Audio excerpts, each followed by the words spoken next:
Welcome to another video from explainingcomputers.com. This time I'm going to highlight 7 things that most Linux desktop operating systems do better than Windows 10 or Windows 11.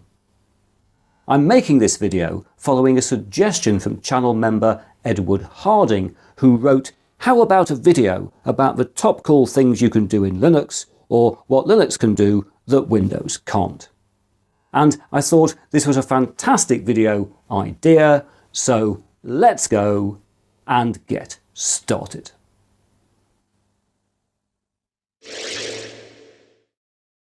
The first thing that Linux does better than Windows is to offer a choice of desktop environment.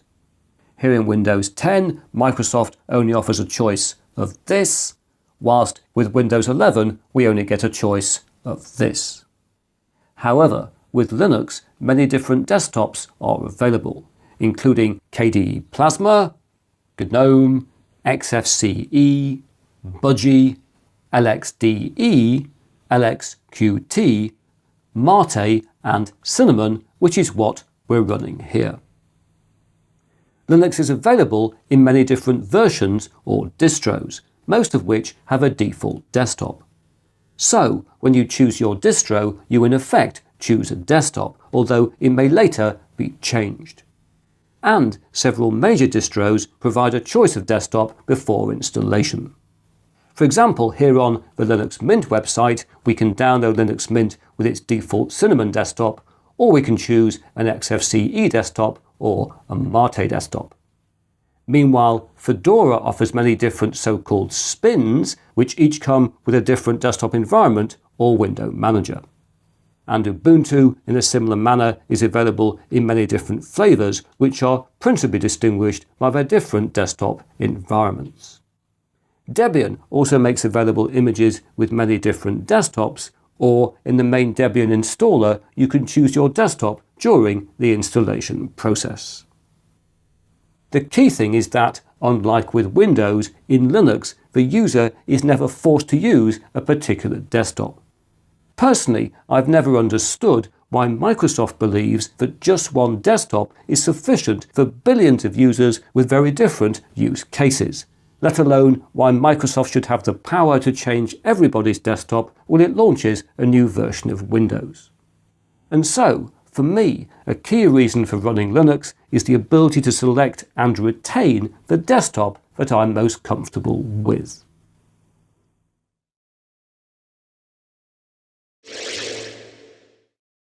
In addition to offering a choice of desktop, Linux provides a far higher level of interface customization than were permitted in Windows 10 or Windows 11.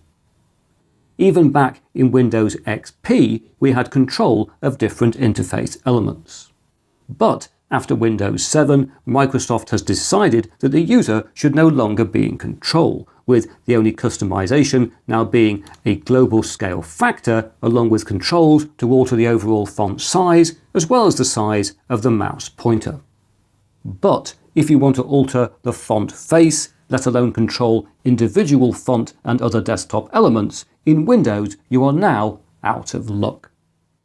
However, in Linux the situation is very different. The exact level of customization possible does depend on the distro and its desktop implementation. But here, for example, in Debian with a KDE Plasma desktop, very deep interface customization is available. If we open up settings, we can see this includes selecting the application style, what they call the Plasma style. We can set colors, we can select window decorations, and critically, from my point of view, we've got control of individual font elements, and not just the size, but also the face and the style. Similarly, in my own favourite distro and desktop combination, which are Linux Mint running the Cinnamon desktop, we also have precise control of all font and other interface elements. And indeed here in Cinnamon we can even set the size of scroll bars. We can do that here in themes to make scroll bars much thicker, which I personally find much easier to use. Oh, and it's also worth noting here that some Linux distros offer a kind of hybrid of desktop choice and interface customization. For example, here in the beautiful Zorin OS, If we go into Zorin Appearance, we don't just have control of things like fonts, if not quite to the same extent that we do in KDE Plasma or Cinnamon, but what we do have here is the ability to select different desktop layouts. And so, if you want to easily experiment with your desktop and customization in Linux, you may want to check out Zorin OS.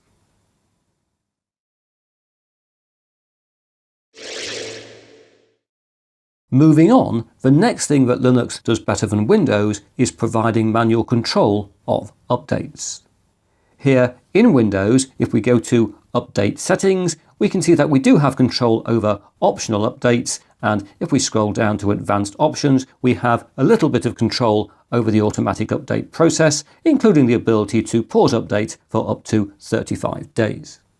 However, without editing the registry, installing third-party software, or using the Group Policy Editor in the Windows Pro or Enterprise editions, there is no way to take manual update control, and so to prevent time being wasted waiting for Windows to update at an inconvenient moment.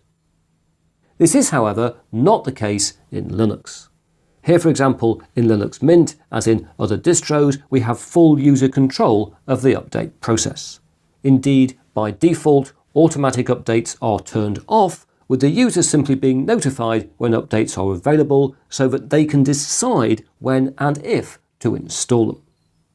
And so here we have an update icon on the panel telling us updates are available. Oh look, we've got 60 updates I've not updated for a while, and I can click if I want to install the updates, or if I wish I can review them first, looking down the list, and I can deselect updates I don't want to install. I won't do that straight away because I'm making a video, and I want to show you that if I go down to the update icon and right click and then select Preferences, this provides full control over updates and related notifications. This includes the ability to exclude certain packages from being updated. We can block certain packages if we wish, and there's also an automation button, so if you want, you can turn on automatic updates like you get by default in Windows, but you don't have to. You've got complete control here in Linux. And so on this system, I think I should apply my updates. There we go, they will now be installed. There we are, that's fine. And because this is a Linux system, we have to authenticate any changes to it. So I'll enter my password. There we go. And the update process will now get on with, well, updating.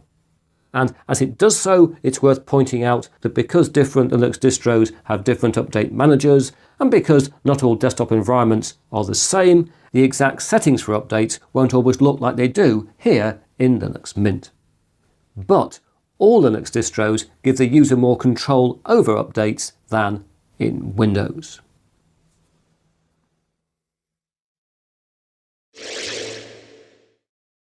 Greetings! Here we are logging in to Debian.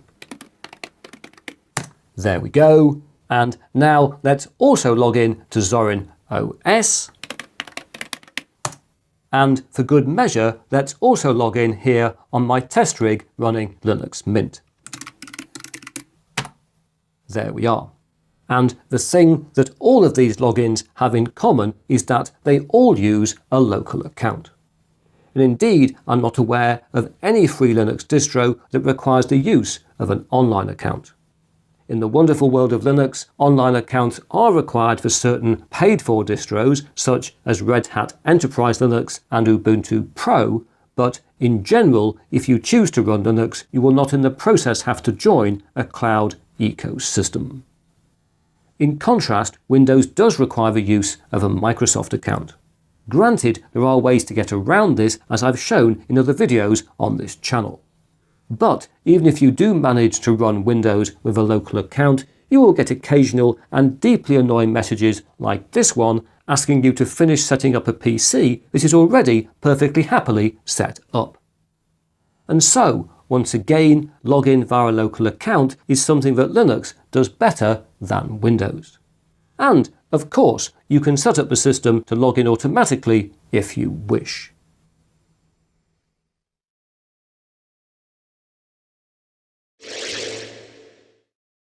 Right, we now get to something that may be controversial, but I'd argue that, for the average computer user, Linux offers a more secure computing environment than Windows.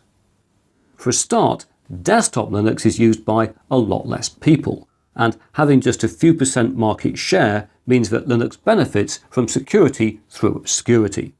Or, in other words, less malware is written for and targeted at Linux, so making it more secure. Although do be aware that Linux malware does exist. Secondly, security has always been a cornerstone of Linux from the outset. For example, by default, users do not have so-called root access to make fundamental system changes.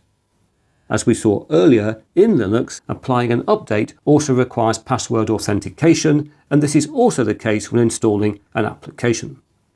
For example, here in the Software Center in Debian, if I want to install this program and I click on Install, I have to enter my password.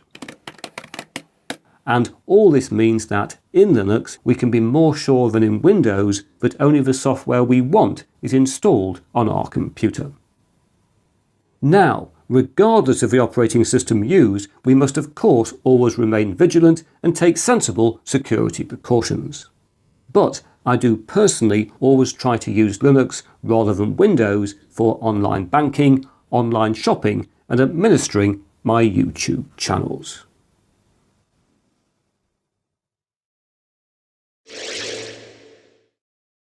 When it launched Windows 11, Microsoft decided that tens of millions of perfectly decent computers would not be officially allowed to run it, and indeed that from October 2025 they ought to be scrapped. But fortunately, Linux has not abandoned older hardware. And indeed, if you have a more mature computer with sluggish Windows performance, installing Linux is often a great way to bring new life to older hardware. Some Linux distros still even support the 32-bit x86 processors that stopped being manufactured nearly 20 years ago. And whilst this is not the case here in Ubuntu, if your PC or laptop is not that modern, and certainly if it has 4 GB of RAM or less, it's likely to be far more comfortable running Linux rather than Windows 10 or Windows 11.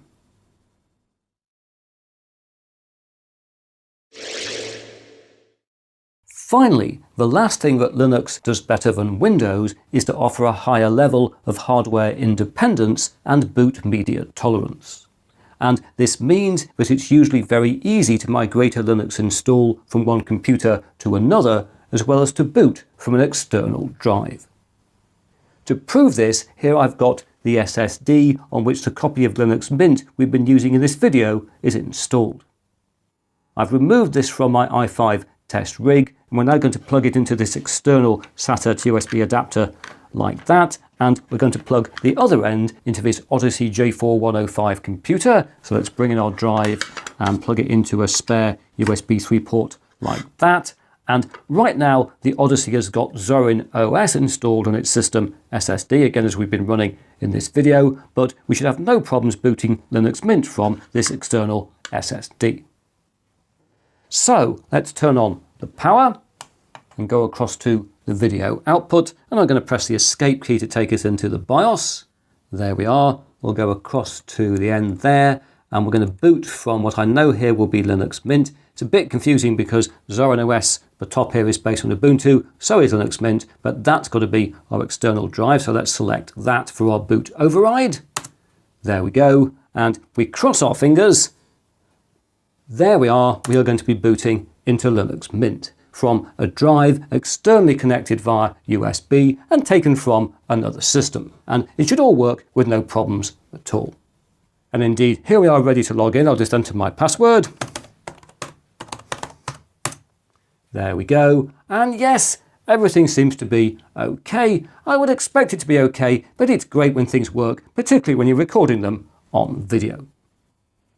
Now, it's important to note here that in recent years it has become easier to move a Windows installation from one system to another, and indeed modern versions of Windows will usually rerun their setup wizard to install drivers for the new hardware. But at the very least, moving a Windows system drive from one computer to another will require Windows to be reactivated, and this may require purchasing another license, something we don't have to worry about here in Linux. In addition, unlike most Linux installations, a standard Windows install will not boot from a USB drive. Microsoft used to offer software called Windows To Go to make this possible. But today, to create a Windows install that boots from an external drive, third-party software must be used. And so this is another area in which Linux is better. Now, I would note that a clean operating system install is always preferable when setting up a new computer. But in the real world, the fact that you can so easily boot a Linux system drive from one machine on another and over USB is sometimes very useful indeed.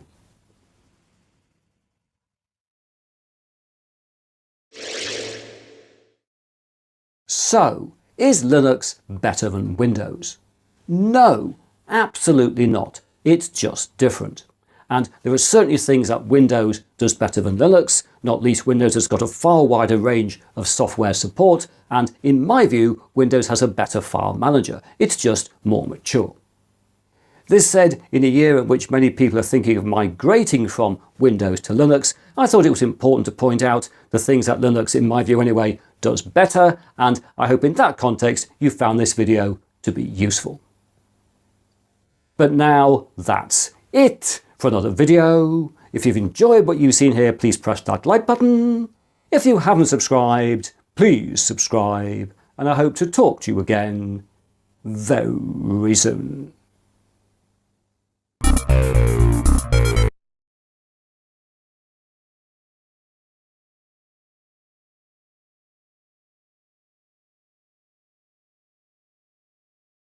Many of you have seen my viral video on the dangers of the iPhone 16, or you may have watched my older videos criticizing Google Android phones and all the surveillance built into it. And you may have felt discomfort with my revelations and are curious about what the alternatives are. I didn't openly state what phone you should use instead in those popular videos, but they were discussed in separate older videos. Those alternatives described in older videos haven't changed. For example, one of those videos was about de-Google phones, which was from 5 years ago. But those options have grown up as some things have changed. In this video, I'll talk about alternative phone options, which I will just generally call open source phones. I'm sure the average person is wondering what the user interface is like on these phones, or what apps work and don't work, or if there are significant usability differences that would prevent either grandma or your teen from using them. Surprisingly, today there isn't much of a sacrifice to convert to a safer phone from your spying iPhone or Samsung or Google Android Pixel. Basically, the sacrifice for privacy is pretty small now. You don't have to be a caveman. The differences today are less than you might think. For example, many Google apps will actually work, but what you will feel when you transition to an open source phone is a sense of relief. Like this big heavy burden on your chest will disappear because you will no longer feel that someone is watching you. Frankly, it is a feeling of freedom that I relish. It is great to have my privacy back again. If you want to learn to see if this can fit you, stay right there.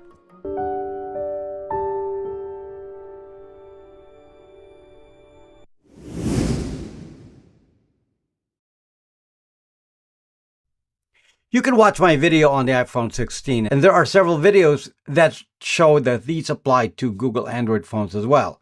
These new production phones are full-on spy phones. And no, these are not conspiracy theories, but are factual information on what phones do. iPhones and Google Androids, the production phones, which basically make up 99% of the smartphone market, are extreme surveillance devices. As I'm making this video, the anti-ICE riots are happening in Los Angeles. And though some people think they're smart by covering their faces with masks, they're not smart enough to understand that their phones have precise locations. Looters even stupidly stole phones from the Apple Store, further confirming their location. These are recorded and can be retrieved through geofencing. So you should not be surprised that law enforcement can find anyone they want when the political will is there. By the way, location tracking cannot be turned off, and just to remind you all that this same technology was used to arrest the January 6 rioters as well. These are known facts already in front of your face, but most of you will ignore it. While this data to find criminals is certainly acceptable to most of us, the fact is that the data collected is from all phone users. So if your thoughts deviate from the government in power, you should worry. Production phones also have a fixed and unique hardware identity, and this is matched to your Apple ID or your Google ID. So the identity of each individual user is easily determined. Even more distressing is the fact that everything you do on your phone is recorded and tracked. Every access on the internet, every app used, and all this is tied to the Google ID. This same device is used to identify you even when you do something outside of your phone, like using a computer. The device becomes a cross-device tracker. When you use Siri and search on it, all that is recorded and attached to your online identity. This is the big picture I want you to understand. This is why you have to dump these if you want Big Brother to stop watching you. If you're not committing a crime, why shouldn't you be left alone? Open source phones. The good news is that there are alternatives, and the safe alternatives are to use phones running open source operating systems. There are two major options here: phones using Android Open Source Project, AOSP, and phones using Linux. As of today, the only viable option for new phones is really to use Android Open Source Project, AOSP, based phones. But very soon, I will make an announcement and videos announcing our own involvement in making native Linux run on a modern phone. So this is coming up soon, hopefully in a month or two. So Linux options will be ready soon. Android Open Source Project is, of course, just standard Android. It is the precursor to the final Android version on production phones. And just to keep it short, from here on, I will call these types of phones AOSP-based phones. So whatever you're expecting as behavior on an Android phone is mostly what you will see on an AOSP-based phone. It is actually the same user interface. Let me just demonstrate that on a phone here running EOD OS.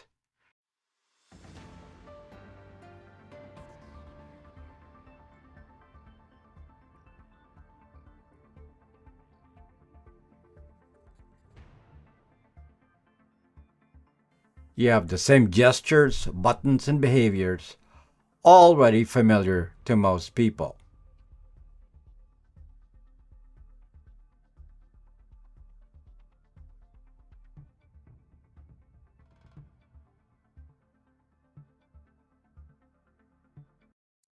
Over the years, the community has given this type of phone a name. We have called these the Google phones. The reason these are called the Google phones is because by design, none of the spyware modules from Google are embedded in them. I discussed this in other videos, but you cannot take a production Samsung, for example, and remove Google or even Samsung apps. It's impossible. Just like you can't take an iPhone and remove Apple.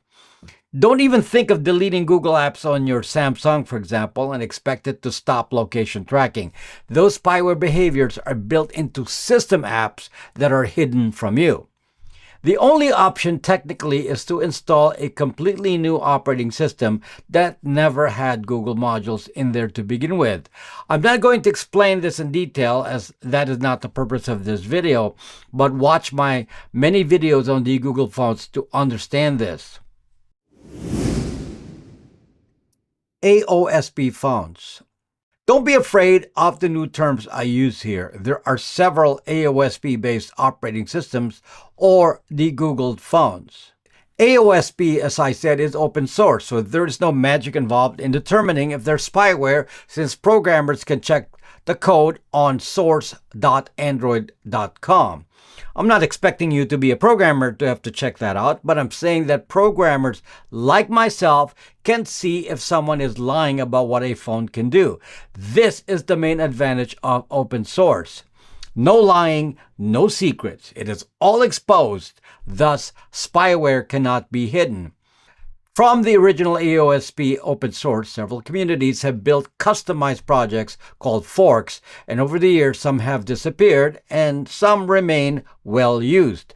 Currently, the well-known open source options available to you are Lineage OS, EOD OS, Calyx OS, Graphene OS, Lunar OS, and EOS. Of all of these, the most popular is likely Lineage OS, and this is because it supports the most devices. EOD OS is actually forked from Lineage OS, so it means it supports many devices as well. Calyx OS and Graphene OS focus on Google Pixel phones and are very popular in that category. Lunar OS is limited to Brax phones currently. EOS is limited to certain models, mostly special phones you get from Murena, and they mostly have a European presence. Just some details you will need to understand. Notice that there are no options for most Samsung phones, and definitely there is no alternative for iPhones or iPads, so not all phone models can be converted.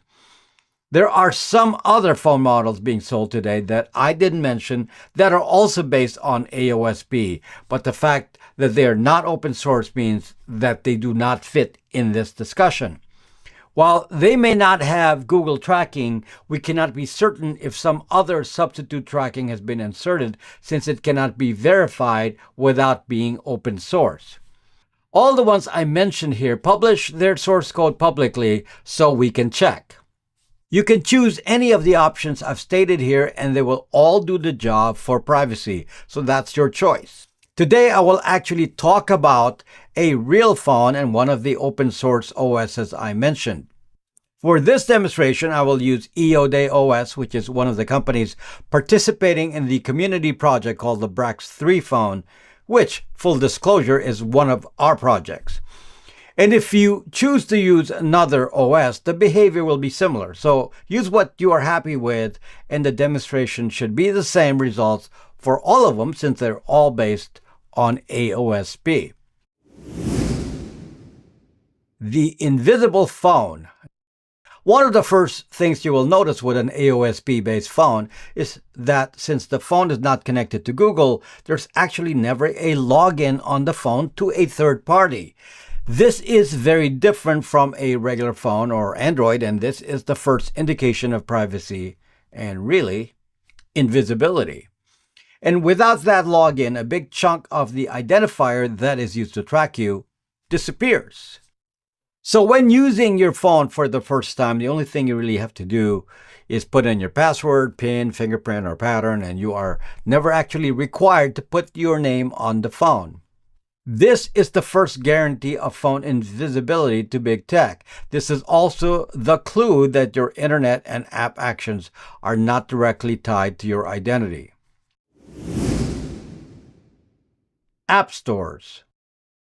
The basic difference between a normal production phone and an AOSP-based phone is that there is no Google Play Store.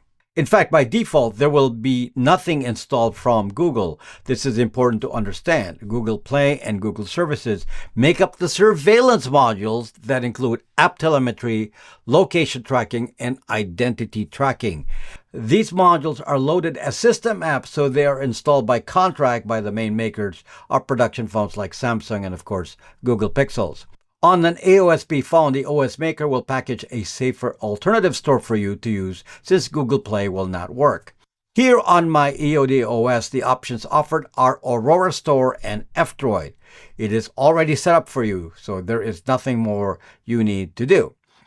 Aurora Store is what I call a Google Play Store proxy. It is made to access the Google Play Store with an anonymous identity. This means that all apps found on Google Play will be found on Aurora Store since it comes from the same exact source. The problem is that since Aurora Store creates a fake identity to access the apps from Google, it is frequently blocked by Google, so sometimes the Aurora Store stops working. The alternative when this happens is to go to the website apkpure.com. This website can also be run as an app, so that's more convenient. It's a good backup whenever Aurora Store has issues. The only problem with apkpure.com is that it is very spammy, so it will trick you to install some other app they promote. However, apkpure.com is sanctioned by Google, so it is always accessible. In this demo, I have installed apkpure.com manually, so I have it in reserve. It is not automatically installed. There is another type of app store that is typically installed on AOSP phones, and you can install it yourself if it is not there, and that is F-Droid. The source of the app is fdroid.org. The Aurora Store itself comes from the F-Droid store. Some of the apps that come standard on EOD like Messages, SMS app, the Alternative Contacts app, or the Magic Earth alternative to Google Maps come from the F-Droid store. F-Droid store is a source of open source apps. There are very specific rules to being listed in the F-Droid store, so you can have a guarantee that such apps will not have any spyware. This source is not tied to Google in any way, and the responsibility for screening apps is solely in the hands of the F-Droid maintainers.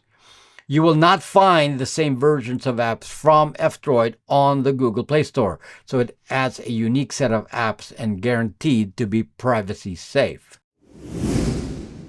Google Services Spoofer, MicroG. If you're trying to run popular apps you find on the Aurora Store, which takes from Google Play, the only way most apps will work is if they think they're running under a production Google Android.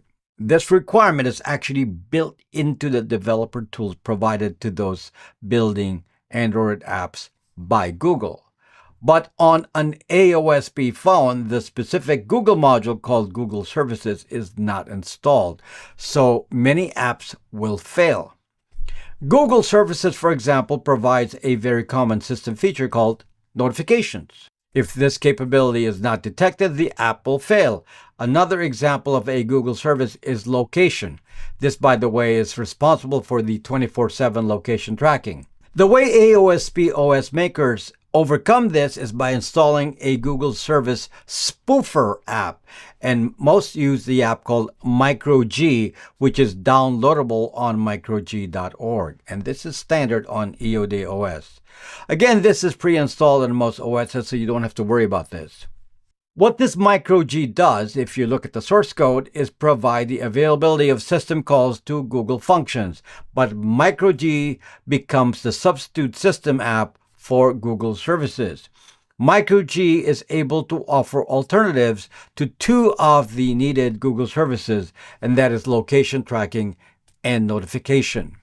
However, the location service offered through MicroG does not forward your location to Google and uses a safer location provider, and the notification identity is incognito. Because MicroG has no access to the original Google code, other services that actually need Google are given a spoofed response. This is what I call a stub code, because the Google call actually does nothing. But popular apps do not know it did nothing, so they go about their merry way in most cases. Because of MicroG, you will find that the vast majority of apps will actually work normally unless there are specific Google API calls that are not supported by MicroG. Examples of app calls that cannot be supported are any functions that connect to Google Pay or has any payment connection to Google Play, like app purchases or in-app purchases.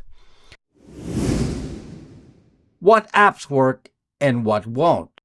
In general, you will find that likely 95% of apps will work, and this means that most popular apps that you are used to using on iPhones, Samsungs, and Pixels will work just as well. However, just because it works does not mean you should install it, and I will discuss that next. To understand it is, though there is not a restriction for running many apps, that some apps will contribute to a loss of privacy. It is not as bad as using an iPhone and production Google Android, but some of these apps will leak data like your locations and sell it to third parties. Some are privacy invasive by nature, and merely joining these platforms already create a danger. And you can limit the danger of apps by restricting their permissions. As I explained, most apps require services from Google itself, and since we don't really have an app from Google embedded on the phone, then communications with Google are terminated. The apps that need a direct Google connection are paid apps or in-app purchases. Since there is no connection possible to the financial side of Google, then these apps will not run. Next, another Google-specific feature is called Google Safety Net. Typically, financial institutions make use of this to ensure that apps are not spoofed. However, I found that most banks no longer rely on extreme features of Google Safety Net, so this is less of an issue. Some basic safety net features are supported by MicroG. So these two categories of features, the more eager an app is to do extreme surveillance, the more likely they need actual Google services, and that will not work. This is also a clue about their danger. Another category of apps that didn't work before are apps from Google itself. In the past, this was an all or nothing deal. If Google services are not found, the Google apps stop working. It appears that Google eased some of these requirements, so you'd actually be surprised to find that many Google-owned apps work on Android 15. Safe apps to install. As a general rule, all apps from F-Droid are safe to install, so if that is the source, then you are fine. Examples of apps in this category are Magic Earth Aurora Store, Falsify Contacts, Falsify Messages, and Thunderbird. These are already typically pre-installed on EOD OS, so you don't have to worry about them. Surprisingly, a large number of apps from the Aurora Store are safe to install. I will just show you what's on this phone. Here I have Sypnetic, Signal, Braxme, Tesla, Starlink, Amazon Store, Kindle, Brave, DuckDuckGo. For media entertainment, I have Netflix, Prime Video, Spotify. For financial apps, I've installed Bank of America, Chase, Wells Fargo, Citi, American Express, and Zelle. As you can see, most work. Apps that add risk. Just to prove how flexible an AOSP phone is, I have Teams, Zoom, X, Outlook, Telegram. For social media, I have TikTok and Snapchat. And in the high-risk category, there are the Meta platforms, WhatsApp, Instagram, and Facebook. I do not recommend ever loading these apps into a phone that's meant to be private, but the risk is within the Meta platform only. But if the choice is to install these apps versus using an iPhone, then some privacy is better than zero. However, I will emphasize to my active followers that just because you can install them doesn't mean you should. These are the worst of the bunch. Google Apps. Now we get to the surprising section, and this is to reveal to you that many Google apps will actually work now. I've tried them, and the caveat here is that I tried all these Google apps, but without logging in. They're not safe, by the way, because they will at the very least log your IP address and location. But that is not much of a risk if you're not at home or are using cell data or using a VPN. So the apps that work on EOD OS Android 15 version are YouTube, Chrome, Google Earth, Google Maps, and Waze. Voice search is the biggest surprise here. So you will have the equivalent of Siri even on an open source phone. I want to emphasize that all these work without supplying a login. So if you can use them like that, then you're not likely risking as much. Again, this is a compromise. The safest privacy choice is not to use them. But the Google tracking is limited because it doesn't show your actual identity. They only know an IP address and location and some unknown phone model.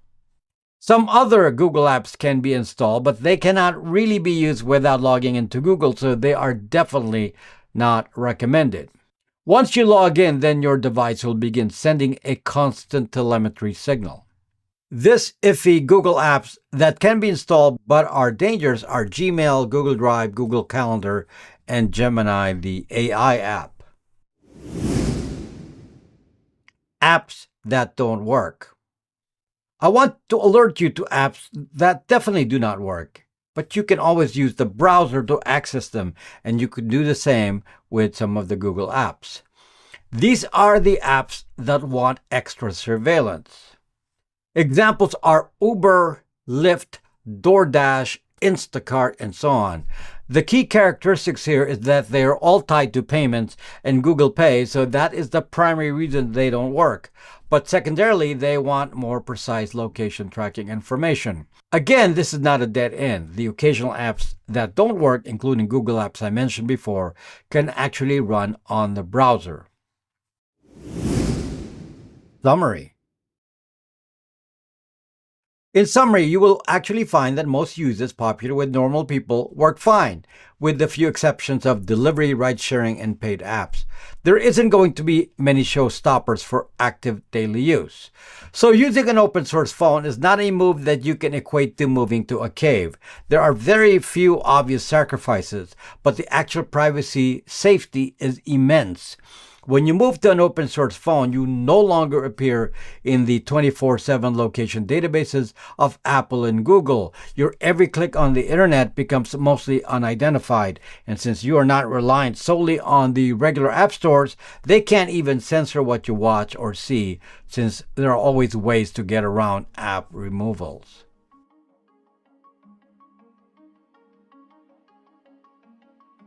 As I mentioned earlier in this video, the demonstration here is using a Brax 3 phone, which is actually a brand new phone and is currently shipped with EOD OS. This phone is available on braxtech.net.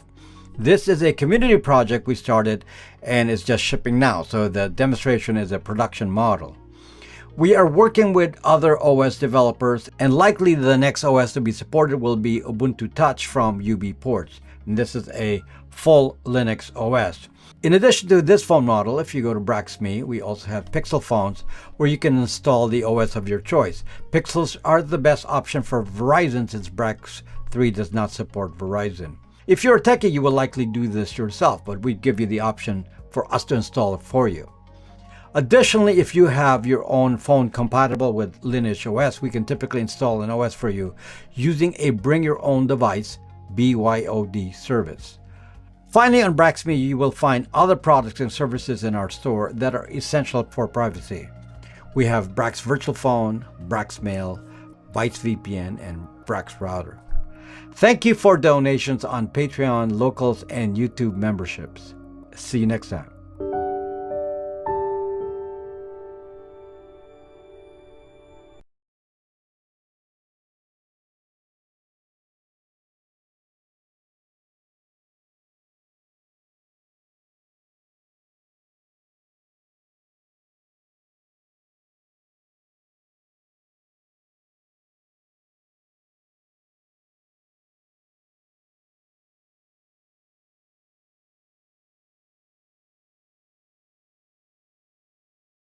This is a Dell XPS from 2021. It's sleek, it's thin, and it cost me a couple $1,000s, but a couple months ago, it stopped working. It would just get stuck on the boot screen and just shut off constantly. I figured it was a battery issue and I tossed it aside in the closet. But there was one last hope for it, and that's with Linux. Now, in another video where I finally quit Windows to go to Mac, many of you told me that Linux would have been easier and free. Just put it on an unused PC, you said. And so, I had an idea and I used this laptop for it. And what happened after that was actually amazing. I've been using Linux for the past month now, and honestly, it's sort of awesome. So is Linux going to bring life back into my old laptop? Did I just waste money by switching to Mac? Or is this all going to be a huge waste of time? A couple of weeks ago, I finally quit Windows. Windows 11 kept showing me ads and unwanted content in the taskbar, on the startup screen, and everywhere else it could. Now, if I wanted content, I would go to YouTube, maybe even TikTok if I was desperate, but not on my operating system. So I finally broke. I couldn't handle it anymore and I quit it for good. I wanted control of my device, not to be controlled by it. So I bought a refurbished MacBook Air for a couple $100s, thinking it would be my primary OS. But that didn't come without problems. Despite that, I was happy with my switch. My new to me Mac could do everything I wanted it to, with the perk of being ultra portable too. But after releasing a video on it, my happiness transformed into uncertainty. uncertainty because now everyone was saying Linux would have given me what I wanted and more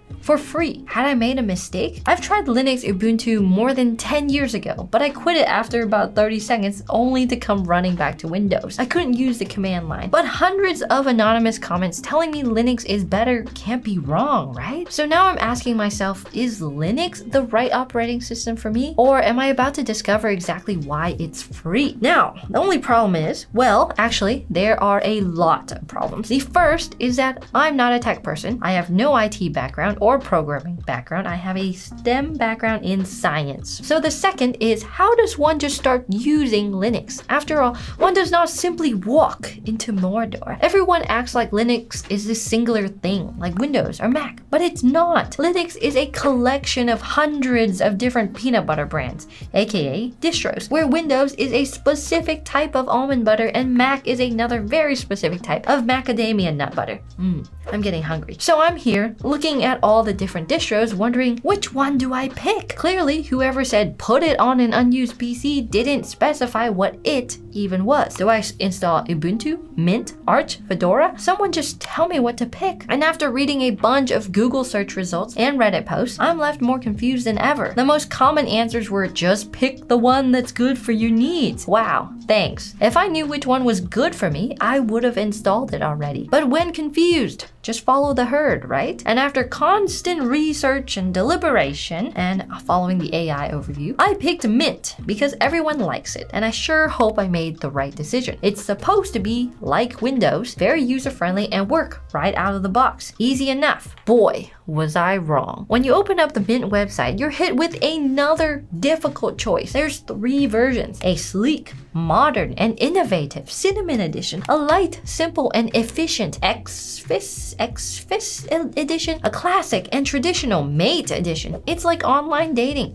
Which one has the best description that best matches what I want? You probably can't go wrong with sleek and innovative. It's slick, it's beautiful, it's full of new features. Put that on your dating profile, I dare you. You might get a hit. So Cinnamon it is. I downloaded the ISO file from one of their many download hosts. They have a lot. And after some copy and pasting, I mean elite terminal hacking skills, I verified that I had a legitimate copy of this distro. So why do you need that, you ask? Because it's the internet. And there's a possibility that a bad actor somewhere on the internet modified this image so it's broken or even dangerous. They could be hacking me or tracking my keystrokes. Now that I know it's legit, it's time to write it to a USB drive I found laying around. You just download a program called Balena Etcher, click a couple buttons, and boom! My ISO image was on my USB drive. So I got my old laptop, I plugged in the drive using a hub, and then it just worked.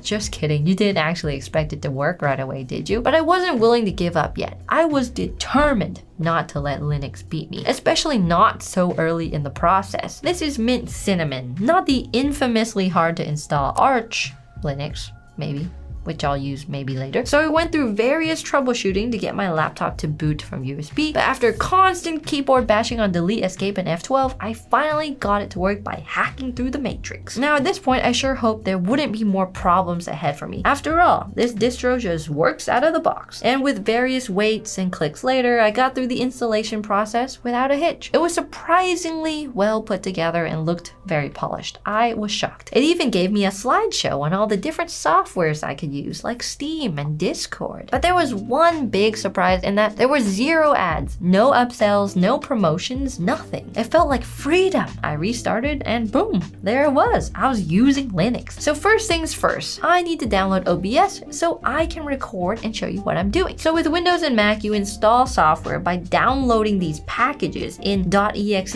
or .dmg files. But with Linux, there's this clean and easy way to install software that doesn't involve any of that. Instead, you open up the terminal, Elite Hacker by the way, Epic Hacker, and you type in sudo, which I've learned is like an admin user. I think it stands for super user. You type in apt, which is not apartment, but a program that handles software packages, and the rest, well, you understand the rest. So you type sudo apt install obs-studio.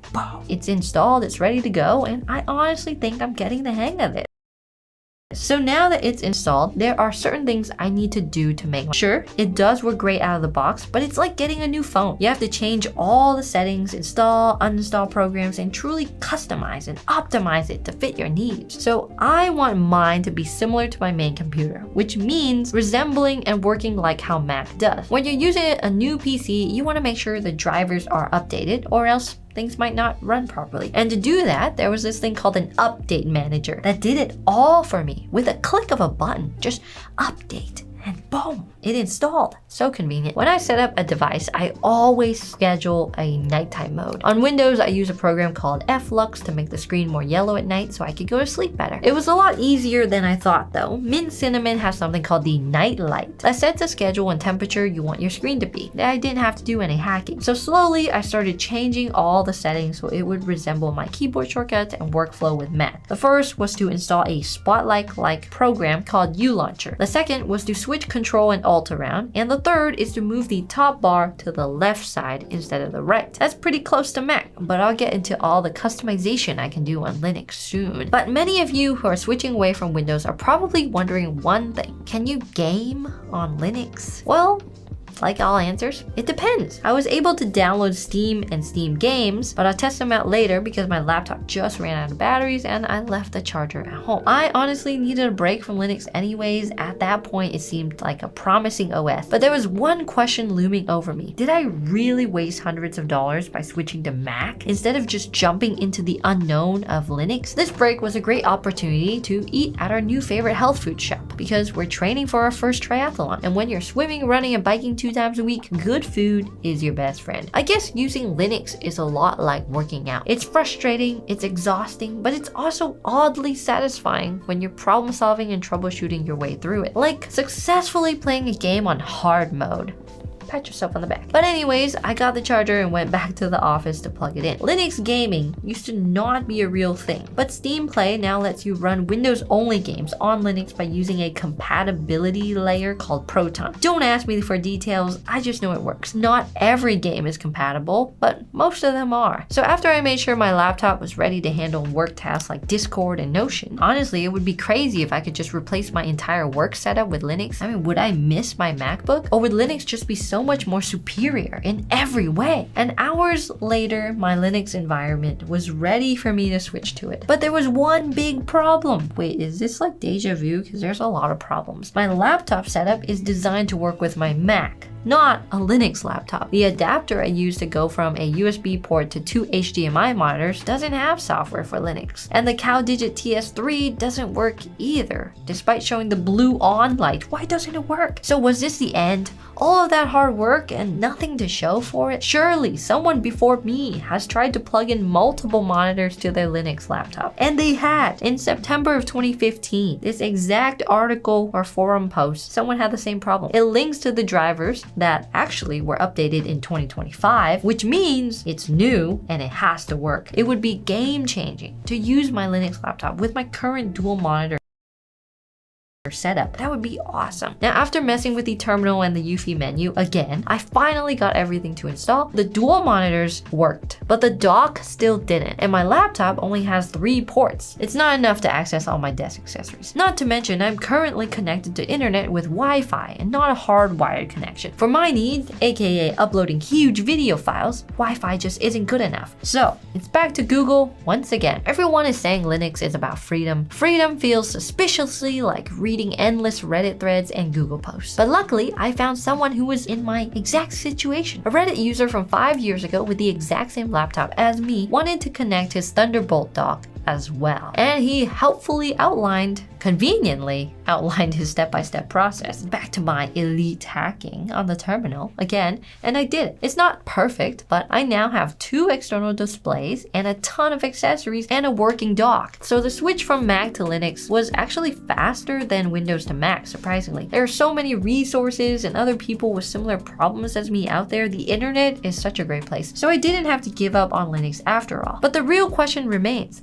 can my Linux laptop become the ultimate work and gaming machine? So despite everything working for now, I'm hesitant to pack away my MacBook permanently. Mac still feels safer to use, and I 100% know it won't have problems. I'm not sure I can say the same for Linux. I've proved Linux has the ability to do pretty much every work task, but what about gaming? Now, disclaimer, I'm not an avid gamer, but I do play from time to time, mostly on my Steam Deck. But Jake sometimes plays at home, and he's super into Cities Skylines right now. It's a city builder game, so I'm gonna download that for him. But the moment of truth, will it game? And it does. I mean, it opens the program. It's a little slow considering it's still a laptop. I guess I have to like turn all the graphics really low, and then maybe I'll just play a graphically low intensity game like old school RuneScape. But Linux can't play every game out there. Games with anti-cheat systems like Valorant just won't work properly. But at least I know it plays more games than Mac, so I'll put that as a small win. So was I wrong in switching to Mac instead of going open source with Linux? Will Linux become my daily driver? And more importantly, should you switch to Linux? Now, before I can answer all those questions, I want to show you my finished Mint Cinnamon right here. But for some reason, the boot up I think is really slow. So I'm going to need to learn some ultra hacker things to make it boot up a lot faster. But look at it, it's so pretty. I think one of the things that I didn't expect Linux to be was pretty. At the bottom here, you've got the time and everything. You've got the battery mode here. The battery has actually improved on Linux compared to Windows. Like, it lasts way longer. It tells me exactly how much time I have remaining, what percentage is left. I can down the brightness right here, and I don't even have to go into settings and do crazy stuff, and I can turn down the backlight. And there's different modes. So this is a Mint Cinnamon thing. Mint Mate did not have these power saver balance performance modes. This is the update manager. This is how you install updates. It's really easy. You just press this button, install updates, and boom, it'll do it for you. So this is the start menu. I've got Firefox software manager, which apparently you're not supposed to install software with the software manager. You're supposed to do the sudo apt install blank blank blank. That way the thing will update itself, where with the software manager you have to uninstall the old one, install the new one, and keep doing that. So you don't want to do that. And then if I press Alt and space, boom, my U launcher pops up, and with it I can open Firefox amongst various other softwares. I could do whatever with it. It's really cool. I've been using it every night. It's my dedicated home laptop, and then my MacBook, I just keep it in the office. I love that it's brought life back to my laptop. So honestly, in theory, I could have saved hundreds if not thousands of dollars by choosing Linux instead of Mac.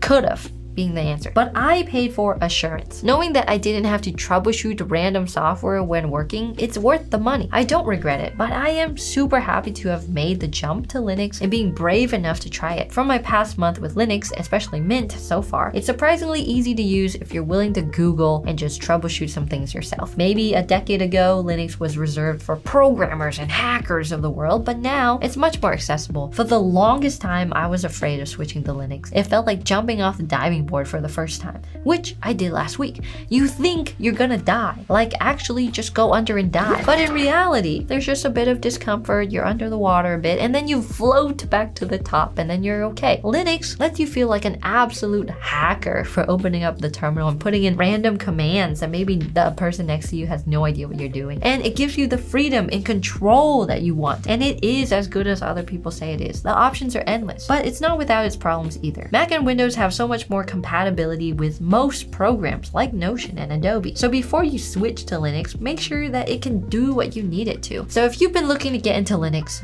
be brave. It's not as hard as you think.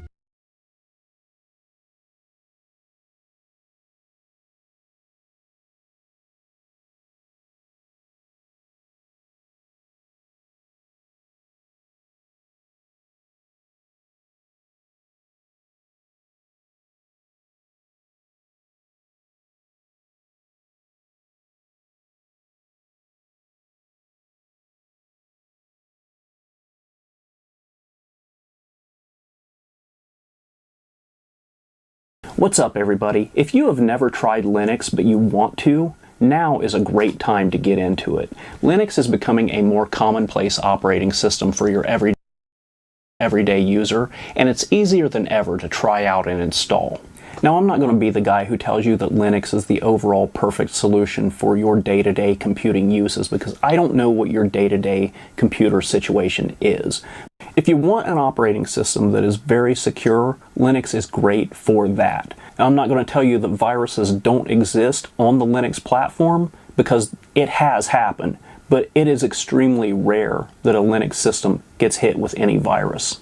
If you have an older system, something that's like 10 years old, and you're ready to chuck it because it's running slow and becoming nearly unusable, before you do that, try installing Linux and see how it runs. You'll be very surprised at how much faster the system will operate. Linux is open source, and therefore most distributions of Linux are free. There's also a ton of community support for Linux in this day and age. If you've run into a problem with your installation of Linux, or you can't get something to work quite right, chances are somebody else has run into that exact same problem, and there's an answer to that solution somewhere on the internet. It's just a Google search away. Also, Linux respects your privacy. Most of these distributions are not going to be collecting any data on you to sell to third parties. Another great thing about Linux is that you get a choice in your software. There are a ton of distributions, a ton of different flavors of Linux. I'm sure you can find one that works for you, and it's not going to force you into an update that you don't want.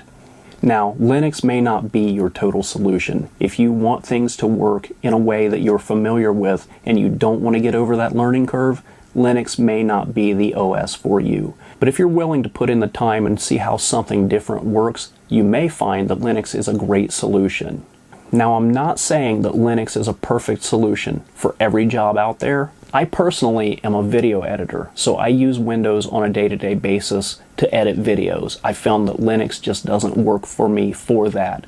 But in other areas, the backbone server on my network, for example, is running Lubuntu, which is a great operating system. It's bulletproof. I basically turn it on, leave it alone, and it does its thing. Very low maintenance, and it's awesome for that. If you are wanting to try Linux for the first time, there are a couple of different distributions that I recommend. All of these distributions are Ubuntu based. The reason that I recommend Ubuntu as your base operating system to try out Linux for the first time is because there's a ton of community support for Ubuntu. Also, the most distributions that have the most support are Ubuntu based. Linux Mint, for example, is the Cadillac of Linux operating systems. It has all of the whistles and bells built right into the OS, so you don't have to go hunting for anything, you don't have to go looking for any extra software packages. Everything that you could possibly want, for the most part, is already built into Linux Mint. But for the most part, all of the terminal commands that work in Ubuntu should also work in Linux Mint. So if you get a little adventurous and you want to try out a tutorial that has terminal commands, those same commands that work in Ubuntu should also work in Mint. The operating system that we're going to try out in this tutorial is Zorin OS. I feel that for most Windows users, Zorin is going to have that familiar layout and everything should be in about the same place that a Windows user is used to. Now, I'm sure other people are going to make their recommendations for which distribution you should use, and they're going to put it in the comments section and tell me that I'm wrong. Don't listen to them. Listen to me, and only me, ever. Regardless of which distribution you choose and which one you feel is right for you, the installation process is basically the same. And I'm going to meet you over at my computer, and we're going to get into how to do that right now.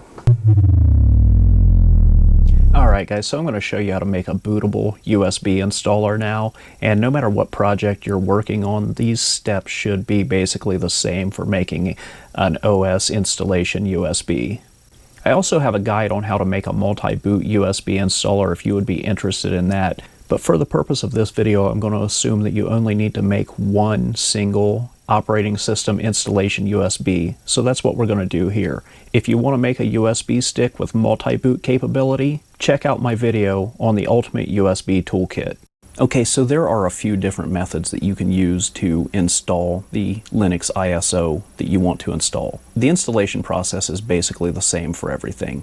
It's up to you to choose which distribution you want to use, but in this example, I'm going to use Zorin OS and I want to download Zorin Lite. So I've gone to ZorinOS.com, I've clicked on Lite, and here's the download button for that. I'm going to skip to download. It's a 64-bit computer that I'm installing this on, so I'm going to download 64-bit. It's not as simple as just clicking on this ISO. We need something to flash that ISO to a USB drive and make that USB drive bootable. For that, in this example, I'm going to use Rufus. So head over to rufus.ie, scroll down to the download section, and in this instance it's Rufus 3.10. I'm going to click on that to download it.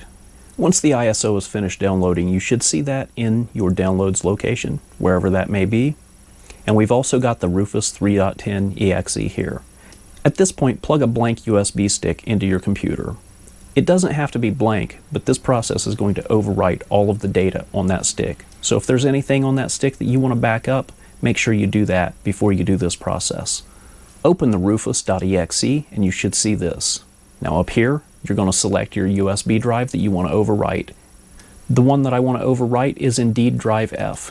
Here you're going to select disk or ISO image. Here we're going to select that ISO that we downloaded. In this case, Zorin OS. We're going to leave everything else as default here and hit start. And here it's giving us that final warning that everything on this USB stick is going to be erased. If you're ready to proceed, hit OK. This next part takes a few minutes.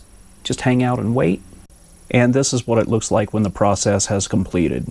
Just hit close and you're ready to use this USB stick as an installer. Now I'm going to use that USB stick that we just created to install the operating system to a computer. The first thing we do is plug that USB drive into the computer that we want to install the fresh operating system onto. So what I need to do now is boot from the USB install drive that we just made. To do this on my machine, when I power on, I have to repeatedly tap F9. That gets me to my boot device menu. Your boot device menu may be tied to a different key. Commonly, it's the escape key, delete, F12, or it could be something else. That's something you'll need to find out for your particular machine. But here we go. I'm going to power this up. I'm going to start tapping F9. And here's my boot menu. So I'm going to choose USB device. I'm going to select try or install Zorin OS. Now it's going to go through a process where it loads the OS from the USB stick. So now the Zorin OS has booted and we can look at this before we install it. But as you can see, this will be a very familiar layout as far as finding everything if you're used to the Windows operating system. So basically, we can go around and explore and see what we think of the operating system before we perform any kind of installation. I'm not going to do that now. I'm just going to get right to the install. Okay, so to install Zorin OS, we come up here and right in the corner, up on the left corner, we've got this installation package right here. So we're going to double click that. And most of this is just read the step, do the step, get the banana. It's going to prompt you every step along the way. So this is my language of choice. Most of these are going to be by default for me. Keyboard layout for me, again, is English US. We have the option of downloading updates while installing. I'm going to just go ahead and leave that checked by default. I'm going to install the third-party graphics software, and I'm going to check this just because I don't want to participate in the census.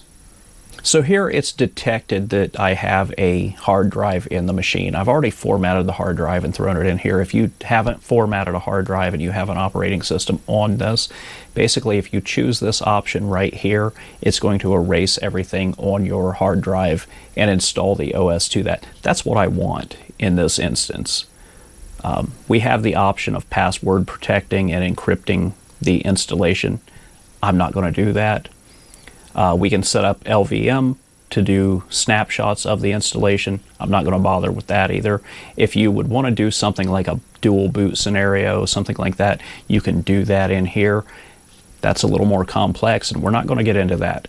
I'm just going to go with this first option here, leave the rest of these unchecked, and click Install Now. I'm going to hit Continue. This is where you choose your time zone. You click on the map. I am indeed in the New York time zone. So I'm going to hit Continue. This is more fill in the blank stuff. I'm going to require a password to log in. That's up to you how you want to do this. This setup that I have right here is more secure. Alright, so when the installation finishes up, we'll see this screen right here. We have the option to continue testing and running off of the USB stick, or we can hit restart now, and that's what I'm going to do. I'm going to restart this system, and at this point you want to remove the USB stick. And as we can see here, we've got an installation of Zorin OS. I'm going to enter my password, and the big difference we see right away is that installer package that was up in the left corner is now gone. So what you'll notice right away is that this is a very familiar looking kind of layout here. Basically, you come down here to the lower left corner and you'll see that it's got shortcuts to all of your various places that you would need to get on your computer. If you need to install new software, this is your software center. Think of it as like the Microsoft Store, and this is a very easy way to go through and install new software that you may want to use. In addition to this, you can also type things that you're looking for down here. To access the Linux terminal, it's Control-Alt-T. And here you can type in your commands. I believe this is the same as Ubuntu. So, yeah, so basically it's the same commands that you would use in Ubuntu, basically to get things done. So anything that would work on Ubuntu, I would imagine, would work here in Zorin as well through the terminal. But that's a tutorial for another day. That's deeper stuff. We're not going to get into that now. We're going to basically just look at this as a operating system from day-to-day use. For your software, basically you can go through and you can see what you want in here. You can go through the different tabs and see what's available. For example, you can find probably Office in here, OpenOffice or Libre. Yeah, here's LibreOffice files down here that you can get. You can browse through different games. So this is Firefox booting for the first time. That took a little bit longer to boot than what I would be happy with. Let's try that again. To be fair, this is a 12-year-old machine. A lot of people who are just making the change to Linux from Windows are probably Google Chrome users. I'm not going to condemn or condone Chrome. I'm just going to show how to install it on Linux. It's pretty simple and straightforward, but it is not in the software store. So you can go to Chrome's webpage, click on Download Chrome. We're going to get the 64bit.deb package. Accept and install. We're going to open it after it finishes downloading, and we're going to run what? Okay.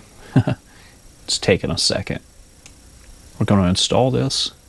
We have to authenticate with the password that we set up. Okay, so now it looks like it should be installed. I'm going to close this out. And if we go to our Internet tab over here, we see that we have Google Chrome. I'm going to see if it opens any faster than Firefox did. Okay, sure. Yeah, I'm liking the performance over Firefox already. And we should be able to drag an item. Yeah, there we go. So now we've got Chrome on our, essentially on our taskbar down here. They're really taking a page out of Windows Playbook on how to lay out an operating system here. This is the software store down here, just like a fresh installation of Windows. And this would be your file explorer and anything else that you may need. But this video is running pretty long already, so I'm going to get out of your hair. This is something that I'll let you install and you can play with on your own and check out and see what you can do with it. It is pretty snappy as far as it's a nice balance between a snappy operating system and a good looking operating system. So I think that if you give this a shot, you won't be disappointed. So I hope you found something useful in this video. If you did, consider hitting that subscribe button and leave a like. It really helps my channel grow. That's it for now, and I'll see you next time.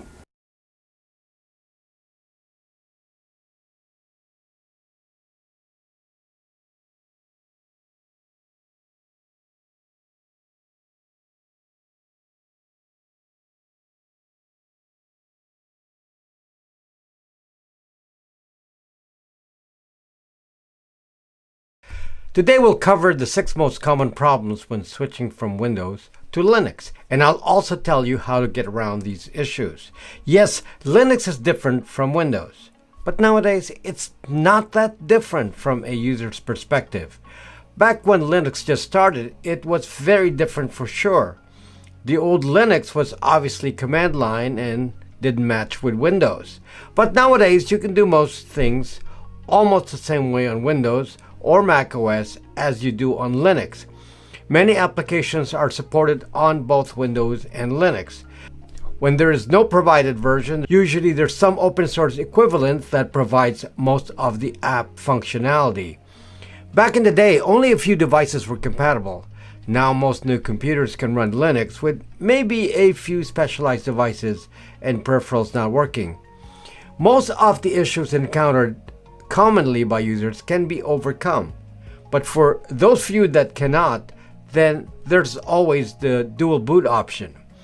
The main issue though is that if you want a safe computing experience with none of the spyware that has invaded every other OS with the onset of AI with client-side scanning, then there's no choice.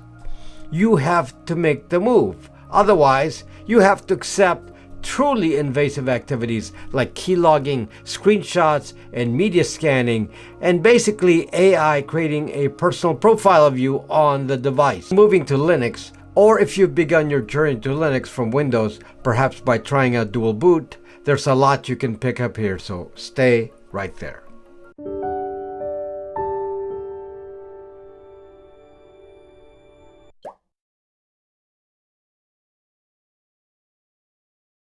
The biggest headache when switching to Linux from Windows is the hardware compatibility, or more specifically, the absence of a device driver that can support some feature of your device. Usually this occurs with newer type of devices. For example, touchscreens on laptops were not initially supported. For a while there, you couldn't use NVIDIA GPUs on Linux. Certain versions of Linux like cubes only work on hardware that supported a particular kind of virtualization. There may be a limit to display resolutions and the number of display monitors with power users. Advanced power saving techniques like lid closing actions are typically not supported, or no power saving at all on some models. Usually what I'm describing here are more advanced users of computers, and probably not reflective of the average device. In general, in Linux, the device driver is passed as source code to the people managing the main Linux organization, and people under the auspices of Linus Torvalds or Linus himself will approve or disapprove the driver. If approved, it eventually makes its way down the different versions of Linux called distributions or distros. But this can take a while since Linux only releases mainline versions of Linux on a predetermined schedule.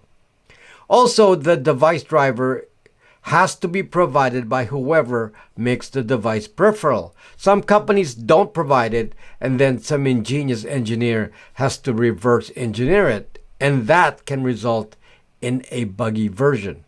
This also is common with NVIDIA, which only provides a binary driver, no source code, and has been painful for Linux to deal with. Let me just give you my personal experience. Certain brands of computers that heavily support corporations are very Linux compatible. Models like Lenovo ThinkPad and Dell XPS, for example, almost always have very standard peripherals, so they are generally compatible. The more unusual the configuration of the computer, the more likely it will not have immediate Linux support. But here's what offers the best chance for compatibility. Some distros, like Ubuntu, end up generally more compatible. And the reason is that since Canonical is a big company supporting corporate users, they tend to invest time adding drivers on their own, even if those drivers are not yet in mainline Linux. Some may balk at me suggesting Ubuntu because they prefer some other distro. I don't care. If the issue is making it work, then I would likely try Ubuntu first. Later, you can always switch to some other distro. If you're on Ubuntu, it has a bunch of additional drivers and media encoders and NVIDIA drivers that you can just load quickly. They've batched them up for quick installation. Here are the common ones with the installation commands. One is for codecs and one is for NVIDIA. I would also install VLC as my media viewer since it will support most of the codecs. You'll have to search for your driver case if you have other specific issues. Most other things are loaded automatically. By the way, OSs that are forks of Ubuntu like Pop! OS may also be more compatible since they include drivers found in Ubuntu. Worst case scenario is that some feature of the computer will not work, but most everything else will. Typical issues may be power management may not be as efficient, like sleep mode, or maybe a touch screen will not work. Usually not issues that stop you. If you choose the computer model that best supports Linux, you typically will not have any issue at all.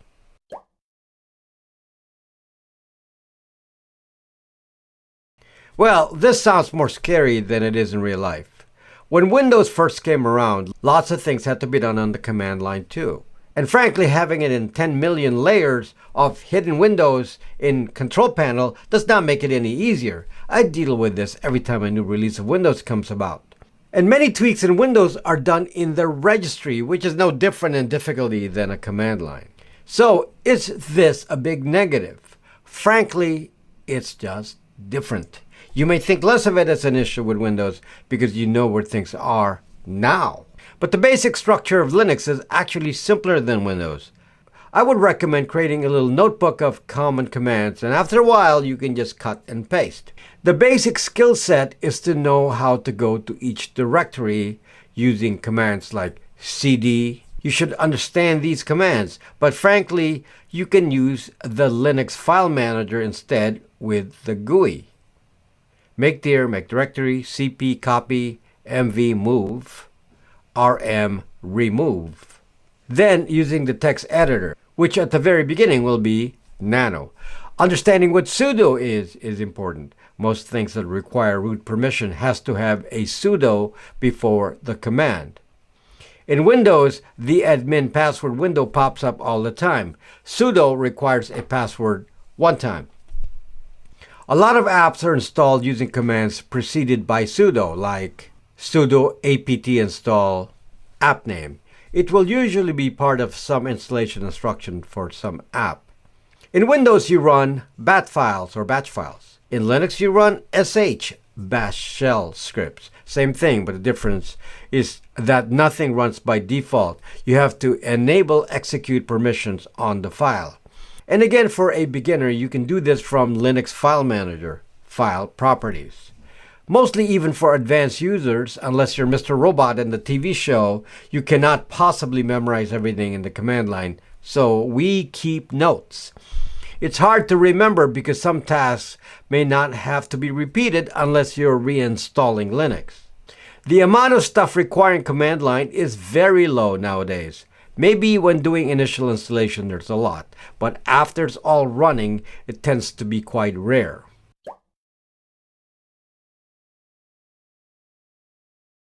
The one unique thing about Linux that really supports sticking with it is that most of the apps are free and open source. This is really the pillar of what makes Linux valuable. But I understand that some people will need some specialized apps sometimes. This is a big thing to consider for many. There's always a workaround though. In the worst case scenario, you can dual boot. For example, I have an app that I cannot replace on Linux, and that is DaVinci Resolve for my video editing. But I only edit videos once a week, so 6 days out of the week, I don't have to be on Windows at all. An occasional dual boot is not that much of a bother. However, you will find that this is less and less of an issue. For example, I don't really use Microsoft Office even in Windows. I've switched to LibreOffice, which is free, and for most people, writing documents is not much of a different experience unless you're doing something fancy like book formatting. So be aware of alternative apps that work in both and you can try it out first in Windows and then switch. Things you do on a browser are identical with Linux and Windows. Frankly, there are less and less apps that require dedicated Windows use. For example, for programming, I've used NetBeans or VS Code, so they work just as well in Windows versus Linux. I've just generally, for privacy, stuck to open source apps everywhere, and so the Linux switch is also easier. The real pain that you have to overcome is the many different ways you can install apps in Linux, which is so much more confusing than Windows. And this has to do with package managers. This is partly why I say start with Ubuntu, because it may make app installation slightly easier. They tend to have a more updated package repository with apt. They created Snap Package Installer, and it's rare to have to do things like compile your own version of an app. This is usually the fault of the developer of the app in question. If they make it difficult for the app to be installed, then it's a burden on the user. More than likely, app developers will provide more support to Ubuntu users because there are more of them, and many of the apps are available directly from the Ubuntu App Store as well. So Ubuntu tends to work at limiting the pain. Still, it's not perfect, so you have to learn to search the internet for a solution. Not that I don't have to do that on Windows, I do. But on Windows, there are fewer methods of installing apps. 99% use a Windows installer. Linux has 50 million ways, so the trick is to read the app installation instructions clearly and make sure to pay attention to the distro they are referring to, since there are different instructions per distro.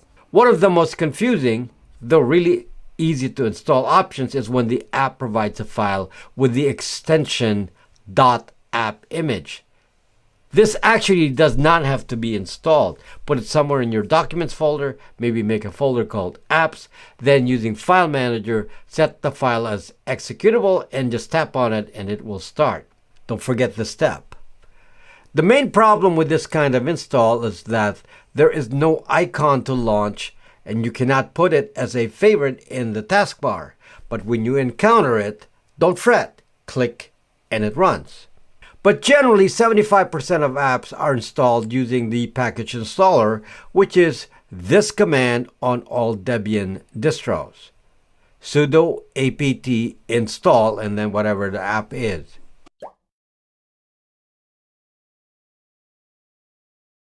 If I were to pick some major differences between Windows and Linux, it's not really so much the GUI differences, but the differences in inherent structure.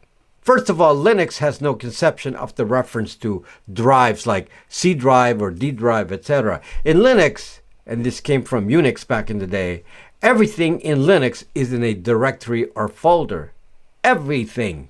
Even devices are controlled through some directory. So a drive can be mounted on any directory. You can call it anything you want. Unfortunately, this requires some command line instructions to set up, but also simplifies everything if you understand the thinking. Just an example, what's mounted and where? Well, the command cat proc mounts will display all the mounted devices because it's just stored in that virtual file called mounts. In Linux, practically every device is virtualized into some file in some directory. That's the conceptual difference. In Windows, you separately deal with concepts like devices, drives, USB storage, registry, and so on. It's neither here nor there as far as which method is better. It's just different. But here I think Linux is easier to understand because it is consistent. The other main difference is that Linux needs to have an ext4 file system in its partition. Windows, on the other hand, will use the NTFS file system. Windows cannot see an ext4 file system. Linux, however, can see an NTFS file system. And though neither will use it as a base file system, both can see FAT32 or exFAT file systems. You just have to be conscious of this, since many people will load some media formatted in ext4 and wonder why Windows doesn't see it. Now let's talk about the GUI itself. This is tricky because Linux itself has so many desktop environments. It's not one thing like Windows. The common ones are GNOME, KDE, Mate, KFCE. Generally speaking, each distro will default to one of these, but currently most will default to GNOME. Ubuntu now uses GNOME. It didn't used to. When you use it, you can really make your environment look a little bit like Windows. For example, the taskbar in Ubuntu is on the left by default. You can move it to the bottom like Windows and macOS. All the usual things to control the computer are in settings, which unlike Windows is accessed by clicking the icons on the upper right-hand corner on GNOME. So in Linux, the desktop environment that handles the GUI are themselves applications that are written by someone else. You are thus free to change desktop environments anytime you want. More flexibility, but initially a cause of confusion. Is it really that different from Windows? I feel you can configure most of it to be very similar to Windows, and just from settings, not using command line stuff. A distro like Zorin makes the desktop environment mimic Windows. This may be needed for those that have such a big fear of not being on Windows, but I don't think this is necessary. It doesn't take that long to adjust to the differences. I mean, it's a computer. You click on something and an app starts. The Windows system is just like Windows. You move it around and close windows like normal. File Manager works as expected. It's not a big deal. This is less of a concern than you think once you're in Linux. While the complex GUI of hidden settings in Windows may seem like a plus, to be honest, in Windows it's overly complicated. Not everything benefits from going GUI. Having the ability to do things on the command line means that the GUI in Linux is fairly simple and has limited things to learn and figure out.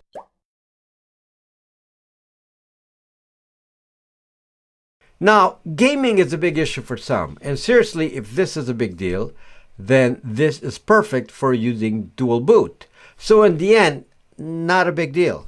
The issue is that the best games are designed for Windows, and of course, there's the Xbox platform. But I myself have a Steam Deck. A Steam Deck is a portable Linux device designed for gaming. It runs games using an environment in Linux called Proton. And Proton is really a Windows emulator, which then runs the Steam client, which is the base framework used by a lot of games. Surprisingly, a large number of games now run on Proton. Well, not surprisingly if they were made with the Steam client. In fact, Proton was initially designed on Ubuntu. So this is where I expect the most compatibility and the best support is going to be found there. Of course, this is tied to the fact that many games use the Steam client, which are the ones designed to work well under Proton. Some games that do not use the Steam client, like Halo, can run via direct Windows emulation, but not through the Steam client. And some games, of course, are not compatible at all. Like I said, dual boot gives you an option, and that is not a dead end. In general, gaming computers are perfect now for dual booting with Linux, since most of these computers have NVIDIA GPUs. So these same computers with NVIDIA on Linux would be perfect for running Ollama local AI models.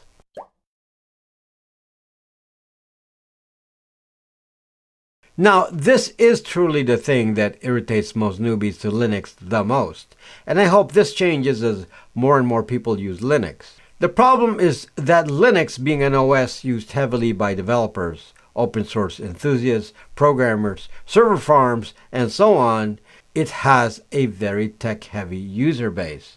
So the newbies from Windows are considered a bother in many communities on the internet. This is really terrible. And you Linux people, you need to change that. First, I hope more people are around to provide tech support in Linux.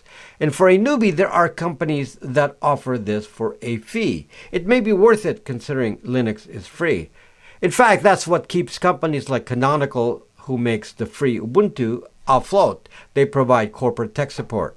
The problem is that Linux is used in so many different scenarios with so many distros that often only a few people are really experts in some areas. I remember trying to diagnose some Bluetooth problems years ago and seeing so little documentation on the Bluetooth driver and finding out why it was so buggy. Sometimes there's no one to ask. And then when you do ask, some people are snarky and dismissive, like you're expected to be reading the source code of the Linux driver directly.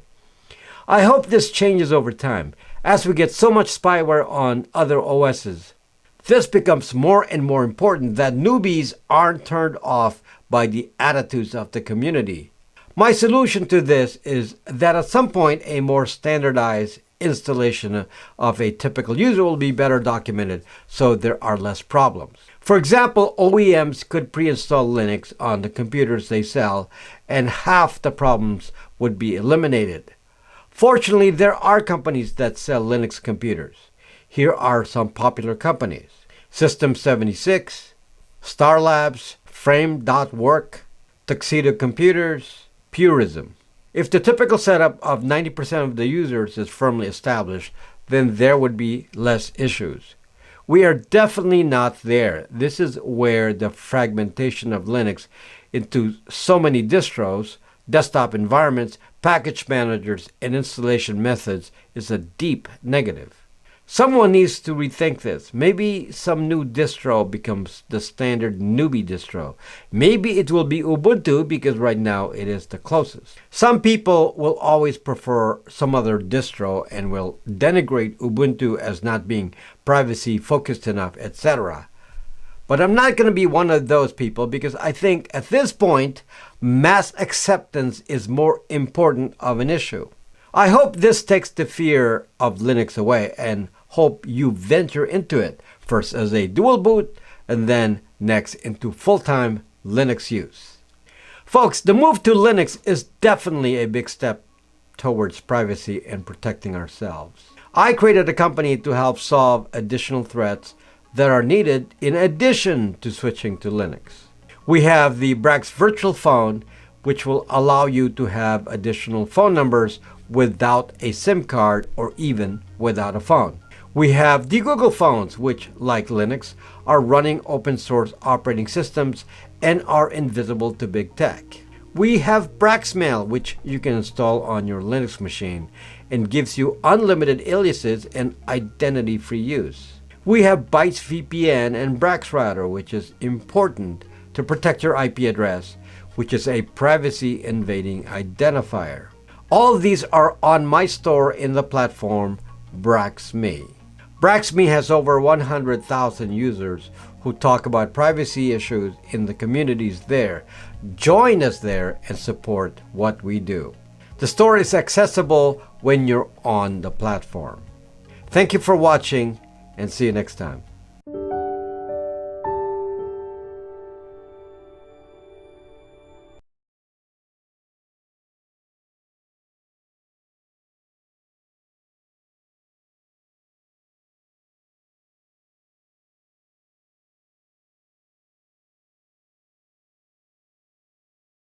You gotta get speed. Demon speed. Speed's what we need. We need greasy, fast speed. What's up, everybody? In my last video, I did a thorough, in-depth review of the Extra PC. It's an operating system on a USB stick. It's really nothing new, but it's marketed what I feel like is towards an audience who doesn't really understand the tech world, and it's an audience that is wanting to enhance the speed of their PC, but they don't really understand how things work inside there. So in this video today, I'm going to talk about what you can do to really enhance your PC and speed it up, optimize it for speed, and get what you can really get out of that money that you would have spent on the Extra PC in a more efficient manner. With that being said, let's take a look at the 4 things that you can do right away to really enhance the speed of your PC. Now, right away, the first thing that you can do to really speed up your PC is to install a lighter operating system.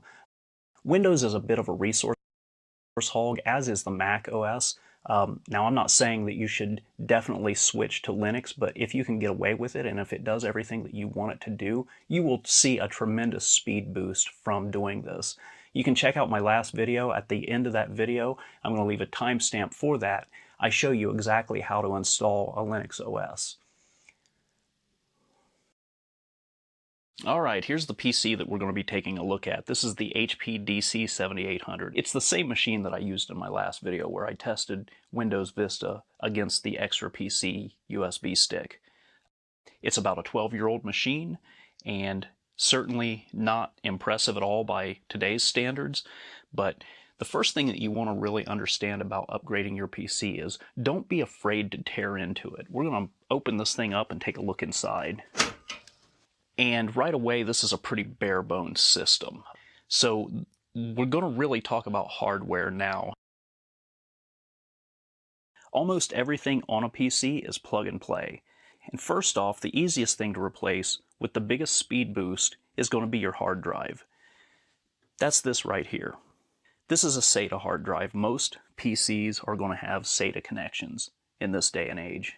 There are two cables, a small one and a power supply.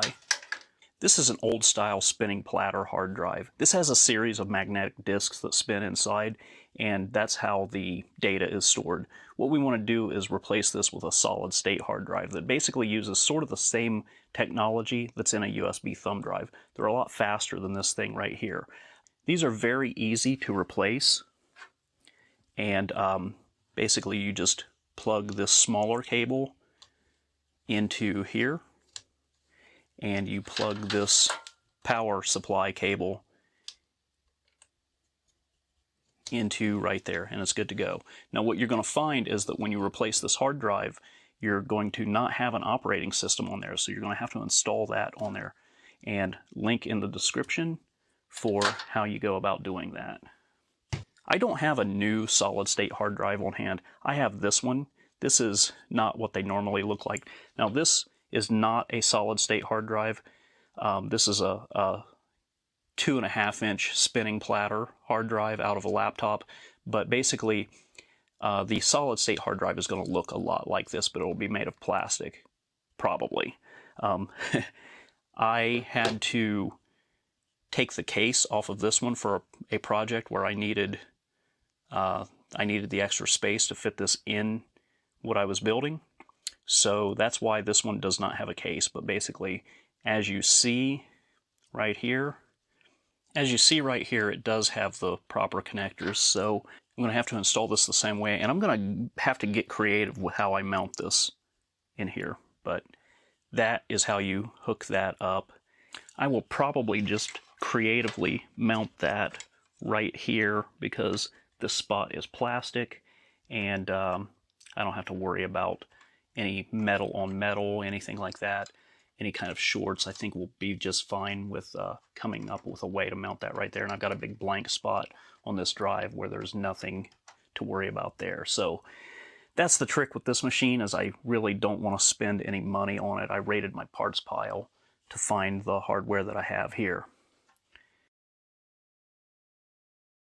Next we have RAM, and RAM will sit in these slots back here. This has 4 RAM slots. Some PCs only have 2. I've seen some that only have 1, and some server class have 8 or possibly even more. The way that RAM goes into these slots is lock pins here. They click in and out. Basically your RAM just slides into there.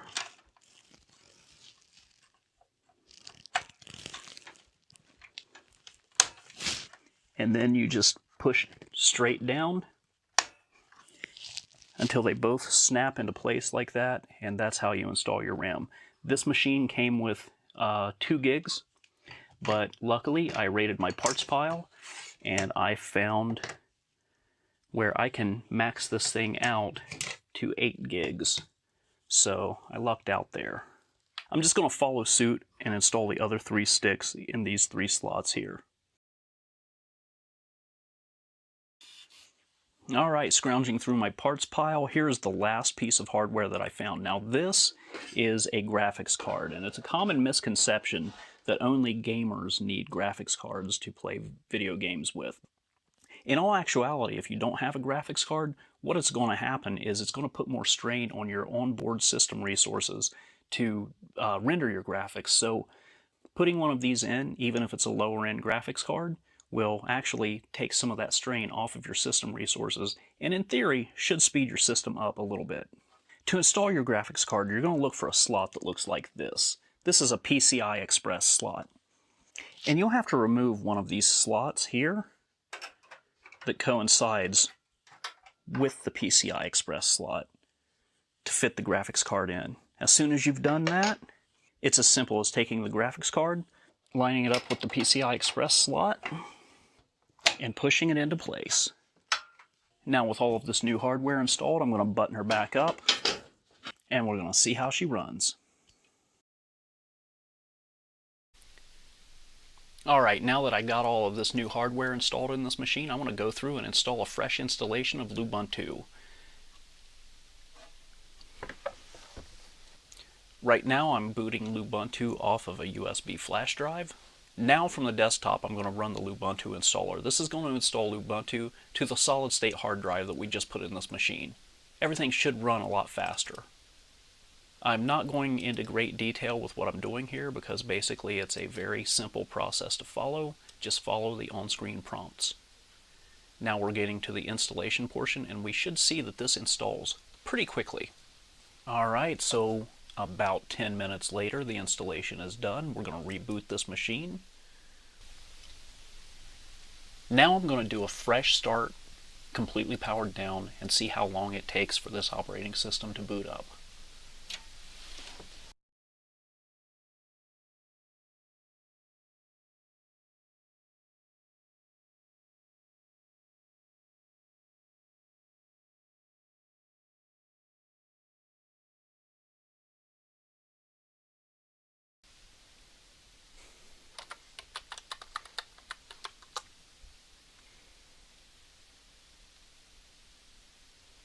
And we're in. I don't think that's too bad for a 12-year-old machine. Let's see how the thing performs.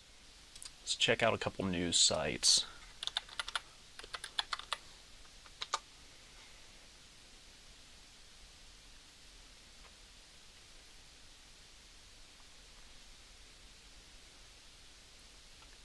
Not bad.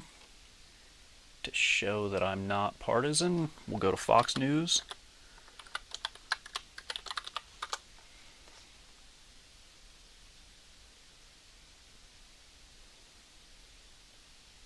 Loading pretty quick.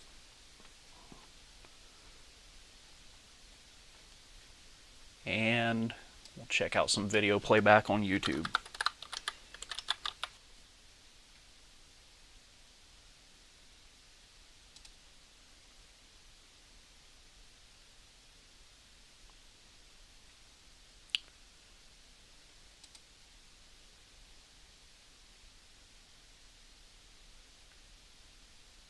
Looks pretty good to me. We've got to keep in mind that my capture card is not the best in the world, so we are going to see a little bit of artifacting in these videos.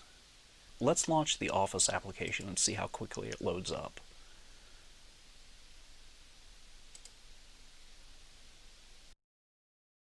That was pretty good. Good enough for me.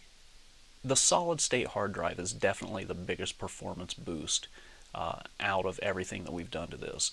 Overall, I'm very happy with this, and it more than surpasses my expectations.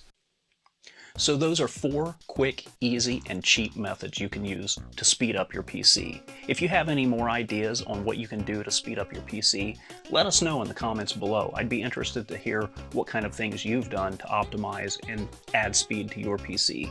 That's it for now, and I'll see you next time.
This is going to be a very lengthy video tutorial for those of you who have never worked with virtual machines, and I'm going to keep it moving along and as to the point as possible. So we're going to jump right in, guns a-blazing, with installing a virtual machine right away. And then in the end of this video, I will talk about some of the practical uses of a virtual machine. I will be putting timestamps in the description for anyone who wants to skip around to the different segments of the video. But with all of that being said, this stuff is not difficult, but we do have a lot to cover. So we're going to jump right in right now.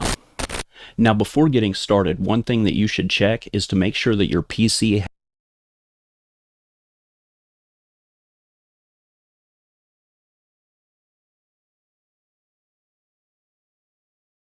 This is going to be a very lengthy video tutorial for those of you who have never worked with virtual machines, and I'm going to keep it moving along and as to the point as possible. So we're going to jump right in, guns a-blazing, with installing a virtual machine right away.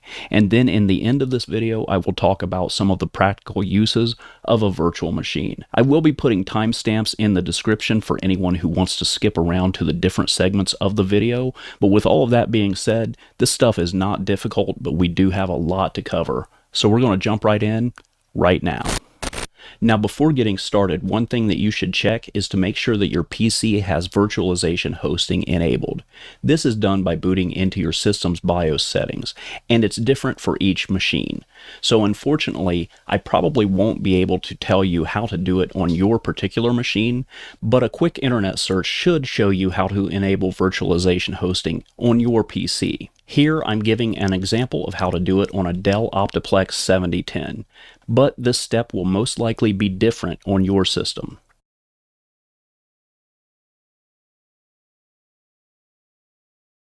If you skip this step, you could run into errors like these. So in this tutorial, I will also be using terms like host PC and guest PC, or host system or guest OS, or guest machine. These terms are all interchangeable. Just know that the host is the physical or real computer that you will be working on, and the guest is the virtual software installation of an emulated machine that lives inside of your real PC and can be run simultaneously with your real PC. If you're not understanding the concept, it should all make sense by the end of this video. That is, if I did my job correctly. But now we can get into downloading and installing VirtualBox on our PC. I'll be doing this on Windows, but you can run VirtualBox on a Mac and Linux as well. And installation instructions for Linux and Macs are no more than a quick internet search away. This next step isn't necessary, but I highly recommend doing it. With every new installation of VirtualBox, I also install the add-on pack from Oracle's website. This add-on pack adds a lot of extra potential for your VirtualBox install and is necessary for things like file sharing between the host and guest machines, bidirectional clipboard, and drag and drop between the two machines. Again, this step isn't necessary to get your virtual machines up and running, but it's a step that I personally never skip. To get it installed, simply download the add-on pack, and in VirtualBox's interface, click on Tools, then Extensions. This blue folder with the green plus sign will allow us to import a new extension. So click on that and browse to wherever you downloaded the extension pack. Agree to the licensing terms and wait a few seconds for the confirmation dialog box. After that, we can proceed. But we'll also need an ISO for installing a guest OS. For this, in this tutorial, I'll be downloading Linux Mint. Since this tutorial is for the absolute beginner, I think Mint is one of many great choices because it pretty much comes with almost everything you could ask for right out of the box.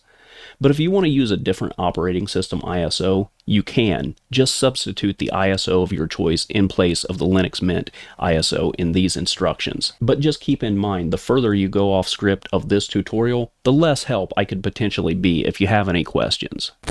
After your chosen ISO has finished downloading, we can set up our virtual machine. Over here, click on this icon that looks like a blue sunburst to create a new machine.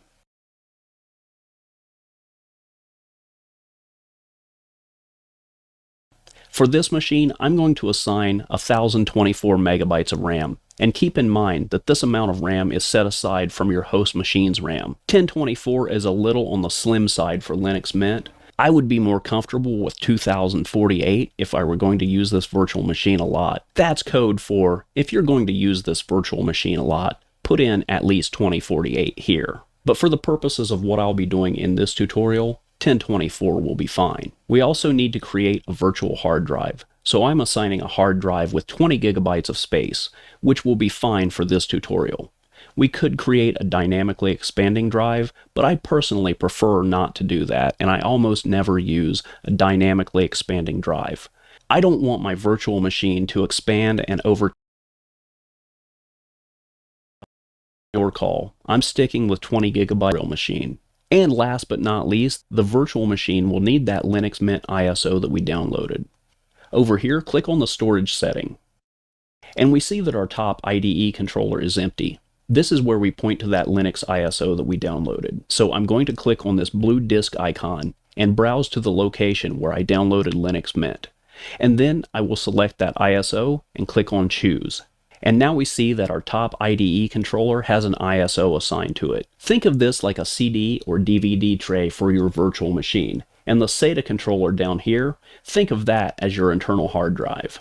But with all of our drives assigned, we can now click on Start and fire up our virtual machine. As you can see, it booted to our Linux Mint Live ISO. And now we need to install Linux Mint to our virtual machine that we created. This works just like if you were to install Linux Mint on a real machine. And if you're unfamiliar with installing Linux, you can check out my video, Linux for the Absolute Beginner, and I'll put a link to that in the description and in a card. But this is as simple as double-clicking on this Install Linux Mint shortcut and following the on-screen prompts.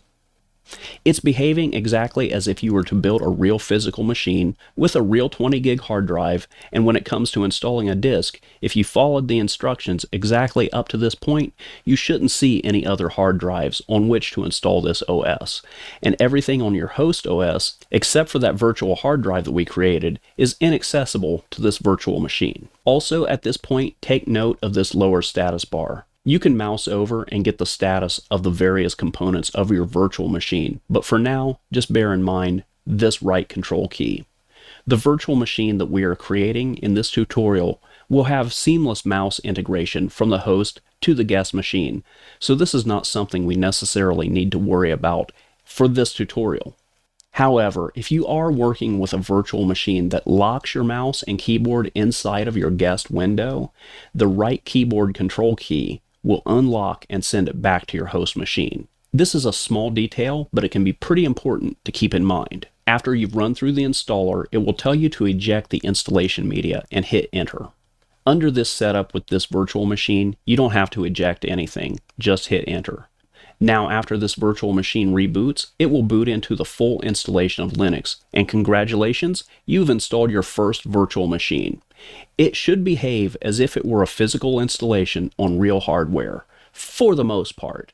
Just keep in mind that not every computer has the exact same hardware combinations, so no virtual installation is guaranteed to operate perfectly. I have found that most virtual machines I've worked with haven't given me any major problems. And if you want to call this video done here, you can. You've got a basic virtual machine to work with that should get the job done in most situations. But if you really want to get the most out of your virtual machine, I recommend continuing. I promise none of the following steps are difficult. Remember how I said to install that add-on pack earlier? Well, that's with good reason. It's part of taking your productivity with a virtual machine to a whole new level. But we do have to install a few things on the virtual machine now as well. This is one of the reasons I recommended using Linux Mint for this exercise, because it keeps this part pretty simple. And if you're a bit skittish about using the terminal yet, no worries, we can do all of this with the package manager. We need to install VirtualBox's guest editions. So head over to your launch menu and go to System and launch Synaptic Package Manager. In search, type VirtualBox and wait for the results to load. From the list, check VirtualBox-guest DKMS, VirtualBox-guest-X11, and VirtualBox-guest-utils. Then click on Apply. Wait for the system to install these packages, and when it's done, you can close this package manager window, and then reboot the virtual machine. The main functionality that this offers is host to guest and vice versa file sharing. On the host machine, on the C drive, I've created a folder called VBox. You can name this folder whatever you want to call it, but then in the VirtualBox interface, under Settings for the virtual machine, under Shared Folders, I added a transient share. The folder path is to the VBox folder on my C drive, and the folder name here can be whatever you want to call it. And I personally check auto mount and make it persistent. Here you can also specify a mount point, but for this tutorial, I'm just going to leave this blank. And now we've created a bidirectional share for the host and guest machines, but we need to allow access to that share from the Linux side. So on the virtual machine, go to your launch bar and in search, type users. Click on the users and group settings. Then find the group named VBoxSF. The default user that you created as your primary Linux Mint account should be listed. Make sure to put a check in that box beside the username, and that will give your user account access to the VBox share, and you can now share files between the host and guest machines. By default, the VBox share will be located at /media/sf_VBox. And you should be able to see it in the devices list in your file navigation pane. The second thing we can do with guest editions is enable a bidirectional clipboard and drag and drop between the host and guest machines.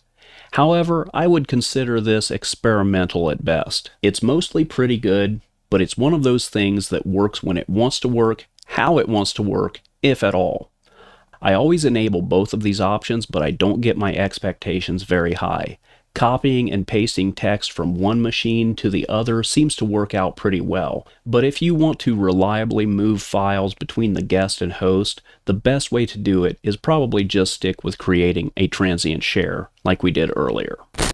Now we're going to talk about managing your virtual machines from a utility standpoint. First off, you can go through the entire virtual machine creation process and create multiple independent virtual machines. As you can see here, I have my Linux Mint installation that we just created, but I've also made a second entry and installed Zorin OS. We can also launch both virtual machines simultaneously. Just keep in mind that this can become very taxing on your host machine. Another extremely handy thing that we can do is to save a machine state. Here, as an example, I've opened the terminal and I've keyed in a command, but I'm not going to execute that command yet. I'm just going to leave it sit there and close the window for this virtual machine. When I do that, VirtualBox asks me if I want to save the machine state, send the shutdown signal, or power off the machine. I'm going to save the machine state. With that done, we see the status of our Linux Mint machine is listed now as saved.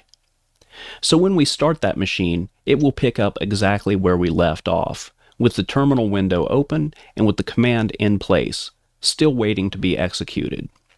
It's also very easy to create working copies of your virtual machine.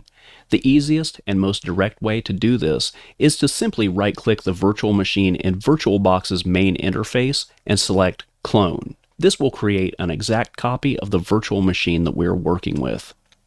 You can also create machine snapshots for various testing purposes. I'll give an example of how snapshots work. Here, I have a couple of files on my virtual machine's desktop.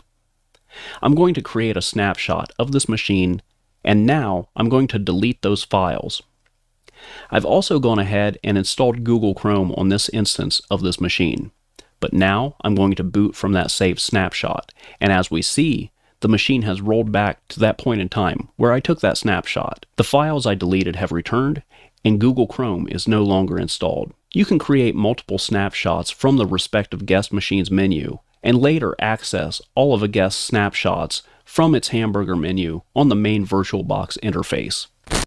And now I'm going to talk about plugging in actual real physical devices like a USB stick or a webcam into your virtual machine. By default, your external devices like USB webcams and USB drives are not recognized automatically by the guest machine when you plug them into your host machine. You have to go to the Devices dropdown and virtually plug them in. As an example, I've plugged in a USB thumb drive to my host machine. On my host machine, I've copied this picture of StrongBad to that USB drive. Now on the virtual guest machine, I go to Devices and select that USB drive from my list. It takes a few seconds, but now we see that our guest installation of Mint has mounted that USB drive. And to prove it, I see my StrongBad picture on that USB stick. To remove a device from the guest machine, simply unselect it from the Devices dropdown.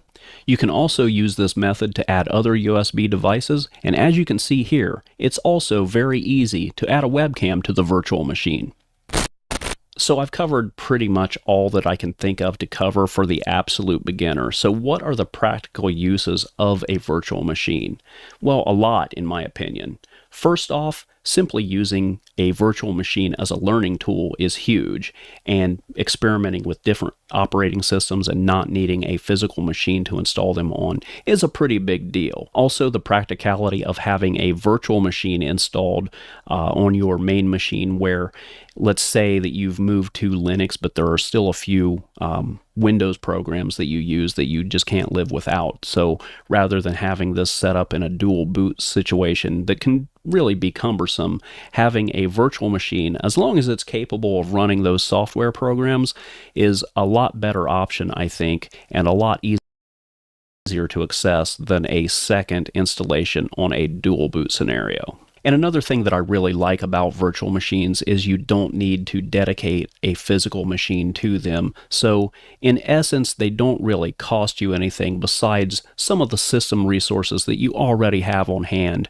And that is providing that your system can run its main system and a virtual machine in addition to what it normally does.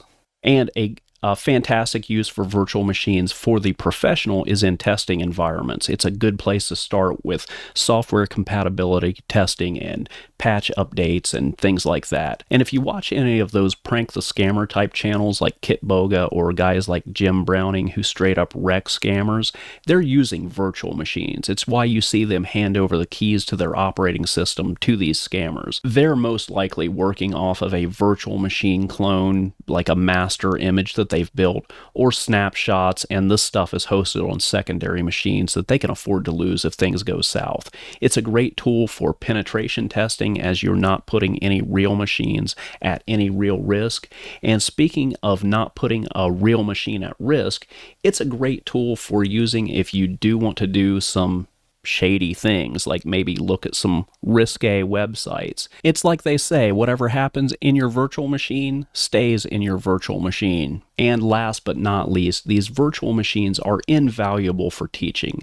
If I want to make a tutorial and give a one-time lesson, for example, but not clutter up my main machine, or if my primary machine is Windows but I need to do a Linux tutorial, this is perfect for that. But that's it for this one. If you want to see more videos on virtual machines, hit me up in the comments section below. I'm going to wrap this up here. Thank you so much for watching. That's it for now, and I'll see you next time. And here's some bonus content. I had a viewer get a hold of me and ask me this question. Hello, can you do a video for absolute beginners on how to install FreeOffice on Zorin OS 15 Lite?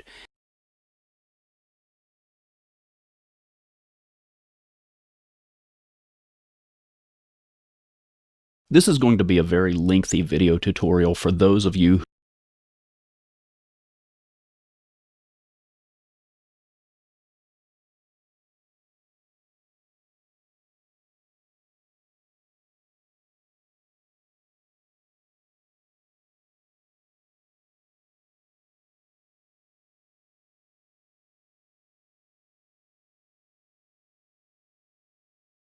new to Linux users is what do they need to do after installing Linux? Say you install your very first Linux distribution, you pick a distribution, you install it, now what? What are some of the things you should do immediately after install? Now, of course, everyone could answer this question differently because everyone has a different use case, but today I wanted to cover 5 things that I almost always do right after installing a new Linux distribution. The very first thing you should do, and it doesn't matter which distribution you install, right after installation, run and update. So here in Ubuntu, for example, you would open the Software Center, or you could do it at the terminal too if you knew the commands to run in the terminal, but if you're brand new to Linux, you probably don't know the commands. But you could open the Software Center, you could go down here to Manage, and you can see manage updates, check for updates, and you can see I've only got a couple of things to update, but I could choose update all, and it will update all the packages on the system. I'm going to decline taking that update. Most new user-friendly Linux distributions that come with a proper desktop environment, most of them are going to have GUI package managers and GUI software centers that typically they're going to have one button you click. It'll be a button that says update the system or check for updates, whatever it happens to be. It's a one button thing and you need to do that. And the reason is there could be important security updates. For example, there could have been kernel updates, there could have been important security updates to your web browser that have happened since that distribution released the ISO that you installed. So always update the system immediately after installation. The second thing I always do immediately after installation is I install all the necessary proprietary drivers, proprietary multimedia codecs, proprietary fonts. Now, the great thing with some of these really new user-friendly Linux distributions, especially the ones that are really popular for desktop Linux, so things like Ubuntu and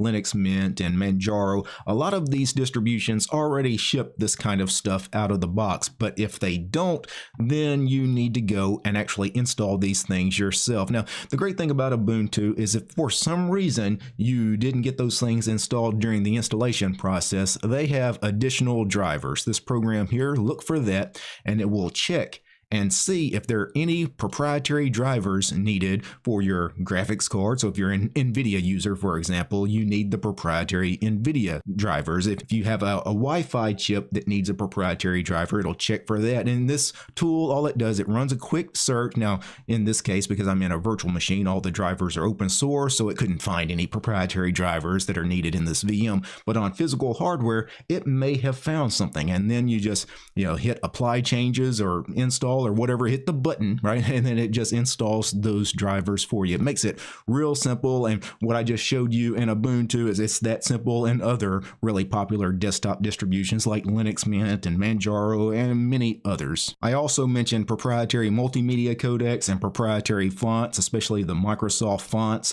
because if you don't have those, a lot of web pages won't look right. Most desktop Linux distributions these days do ship proprietary codecs and proprietary fonts out of the box. When I first started in Linux, many of them did not, because they were afraid that there could be legal issues with that. Now, if you install a Linux distribution that doesn't ship that stuff out of the box, many minimal distributions, command line installation, distributions like Arch Linux and Gentoo, they're not going to ship those proprietary codecs and fonts out of the box, but you can install them. One of the easiest ways to get multimedia codecs is to install a multimedia player that has those built into it. So install VLC, for example. When you install VLC, it will pull down all the multimedia codecs that VLC needs to play all your audio and video formats, Blu-ray, and things like that. Now, to get the Microsoft Core fonts, you need to search for TTF- in Ubuntu, it's MS Core fonts, all one word. If I search for it, it really doesn't return what I'm looking for. I think it's TTF MS Core fonts -installer. Yeah, the Graphical Software Center does not list that, so you would have to install this in the terminal. So in Ubuntu, Control-Alt-T would bring up a terminal. And in Ubuntu, you would do a sudo apt install name of package, so ttf-ms core fonts-installer, give it your sudo password, and you can see it's going to install that package. It asks you to agree to the Microsoft end-user license agreement, because obviously these Microsoft fonts are Microsoft software. Do you agree to the EULA? Yes, I do.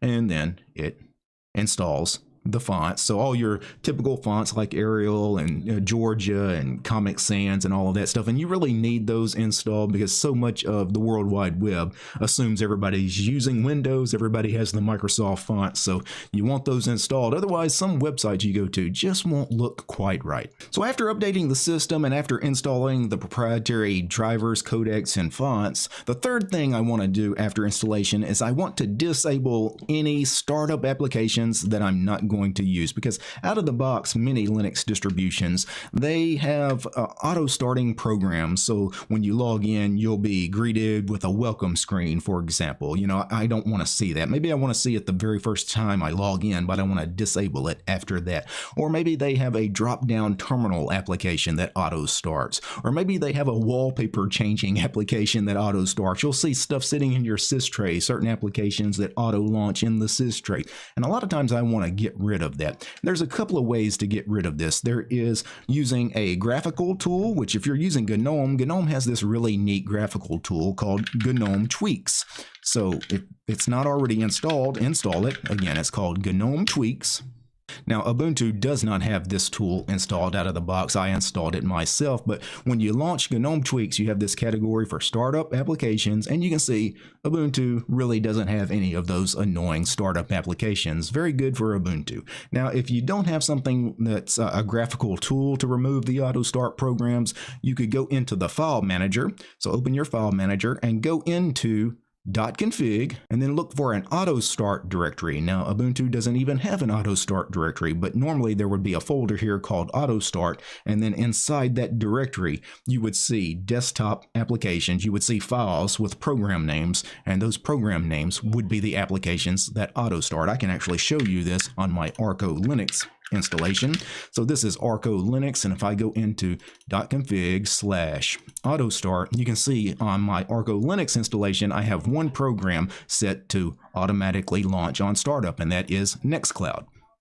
The fourth thing I want to do right after a new Linux installation is I want to install some new package managers, because most Linux distributions, they only have their native package manager that ships out of the box. So in Debian and Ubuntu, you have the apt package manager. In Fedora, you have DNF. In OpenSUSE, you have Zypper. In Arch Linux, you have Pacman. But you know, sometimes you want to install programs that are not packaged in those native formats for those native package managers. Sometimes you want to go and get, for example, pieces of proprietary software that your distribution doesn't actually have in its native repos, but do exist in things like snaps, Flatpaks, app images. So for me, I like using all of these package formats. I don't mind using any of them, so I just go ahead and make sure that they're enabled out of the box on my distribution. So here in Arco Linux, you know, most Arch Linux-based distributions are not going to have snaps and Flatpaks already installed and enabled. So how you would do this is you would do a sudo pacman-S to install. Snapd would install Snapd, which is the Snap daemon, the Snap server, or you could also install Flatpak, or you can install both, which is what I do, because I often install packages as both snaps or Flatpaks, you know, depending if they're packaged as one or the other. I really don't care for ideological reasons. I really don't care what the software is packaged, as long as I get the software that I need. And where snaps and Flatpaks really come in handy is, again, proprietary software. So we're talking about software that's not open source software. So proprietary software, things like Discord, Zoom, Spotify, applications like that, typically you're going to have to go grab those as something like a snap or a Flatpak. Most of the time, that's not going to be packaged in the native package manager for your distribution. And the fifth and final thing I want to mention is, you know, after an installation, it's almost always necessary to add and remove software. So rarely are you going to install a distribution and it installs all the programs you want to use. And typically most of them are going to install a bunch of programs that you don't ever plan on using. So you're going to have to add and remove some software, especially the things you use every day. For example, for me, I always know that I'm going to want a particular browser that I like to use, a particular terminal emulator that I like to use. I'm going to install a text editor that I like to use, and then certain other applications. For example, LibreOffice. If you need an office suite, make sure you install that. Are you a gamer? If so, you probably want to install Steam. I don't think Steam is installed out of the box here on Ubuntu, for example. I would have to go and install that. LibreOffice is here. My favorite terminal emulator is Alacrity. It is not installed out of the box because GNOME defaults to the GNOME terminal, for example. My favorite text editor is Emacs. I would have to install that. You know, you do have to spend a few minutes, maybe, half an hour or so, removing the programs you don't want to use and then installing some of the programs that you do want to use.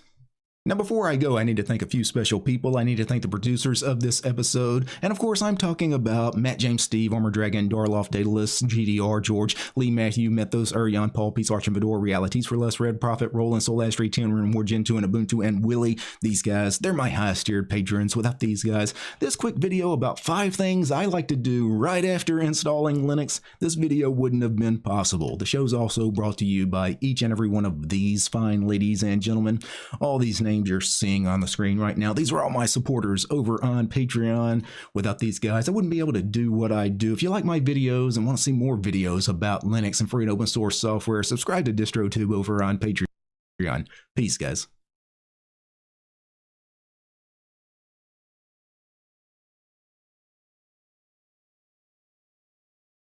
Is Linux more secure than Windows? The default answer is pretty much no.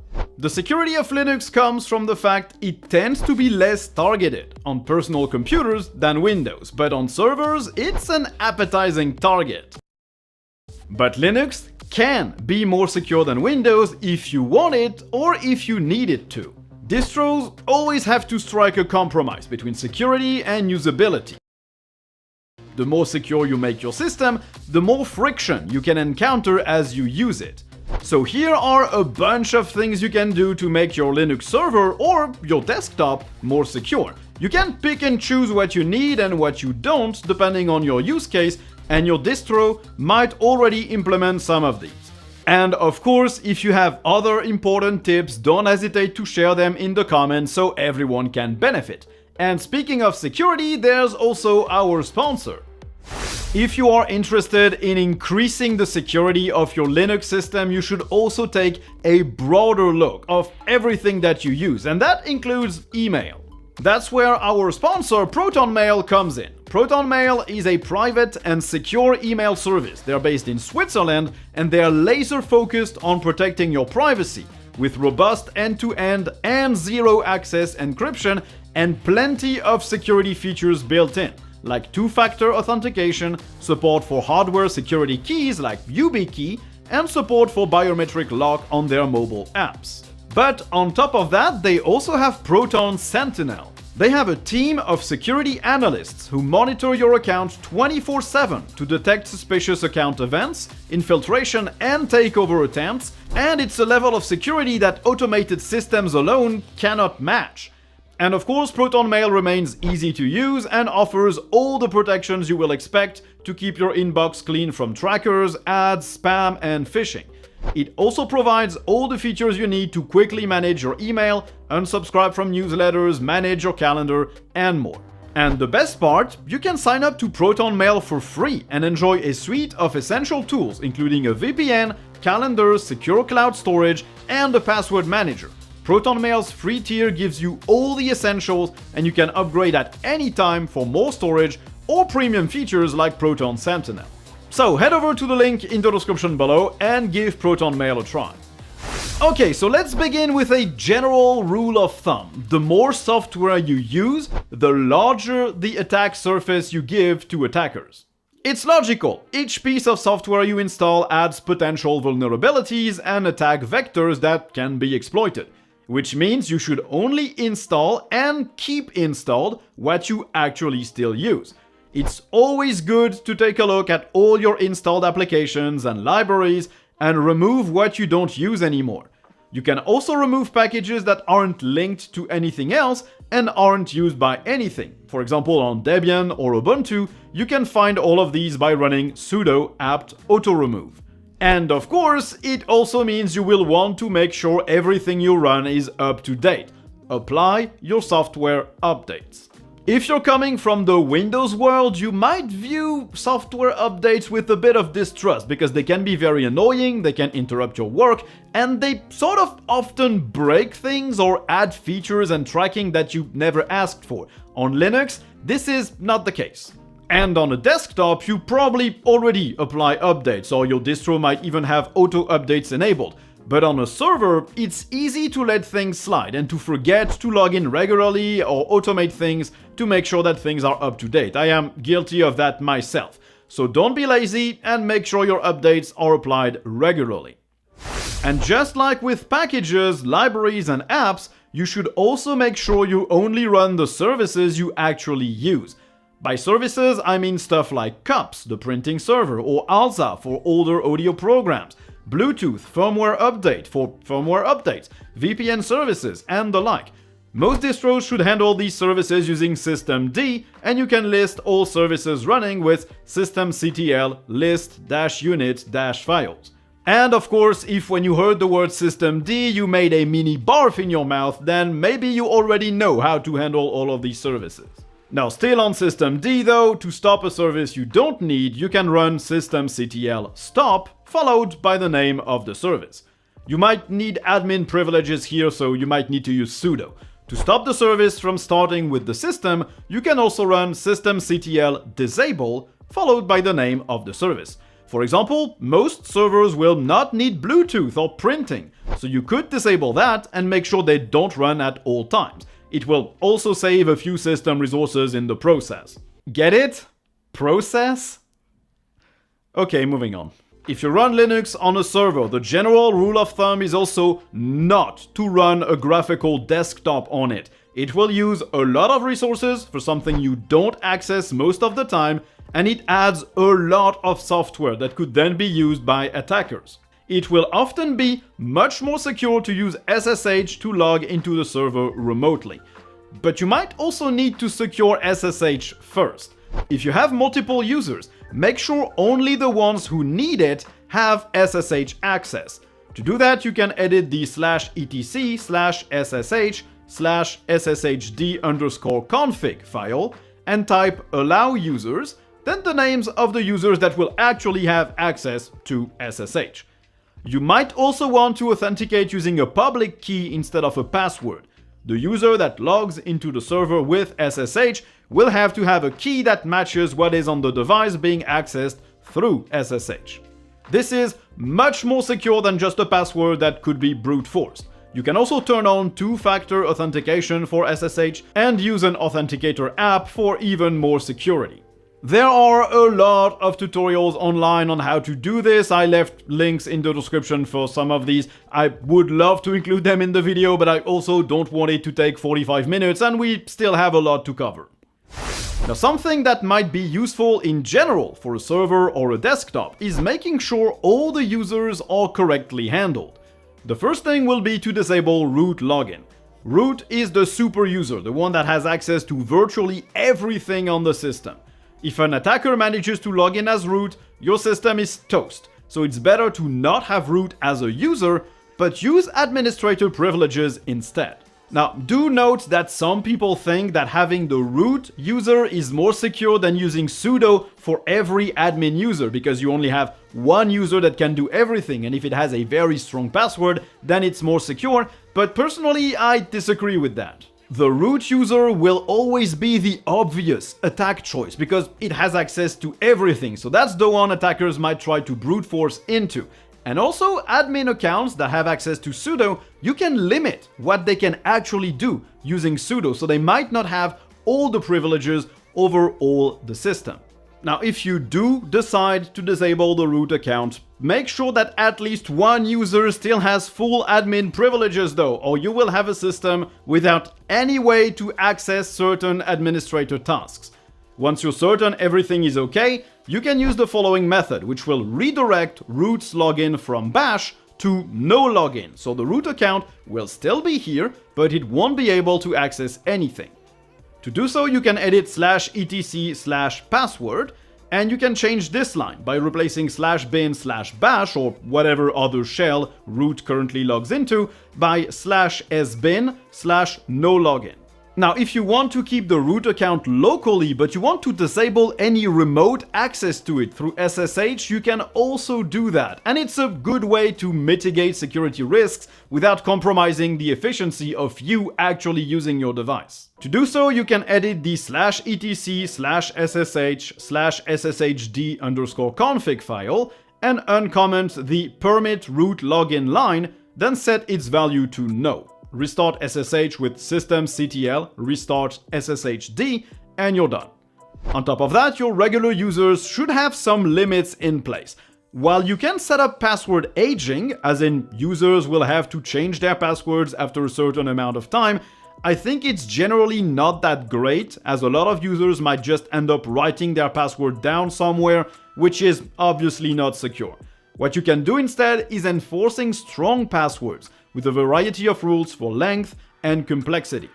You can set these in /etc/pam.d/command-password on Debian-based systems, or in /etc/security/pwquality.conf on Red Hat-based distros.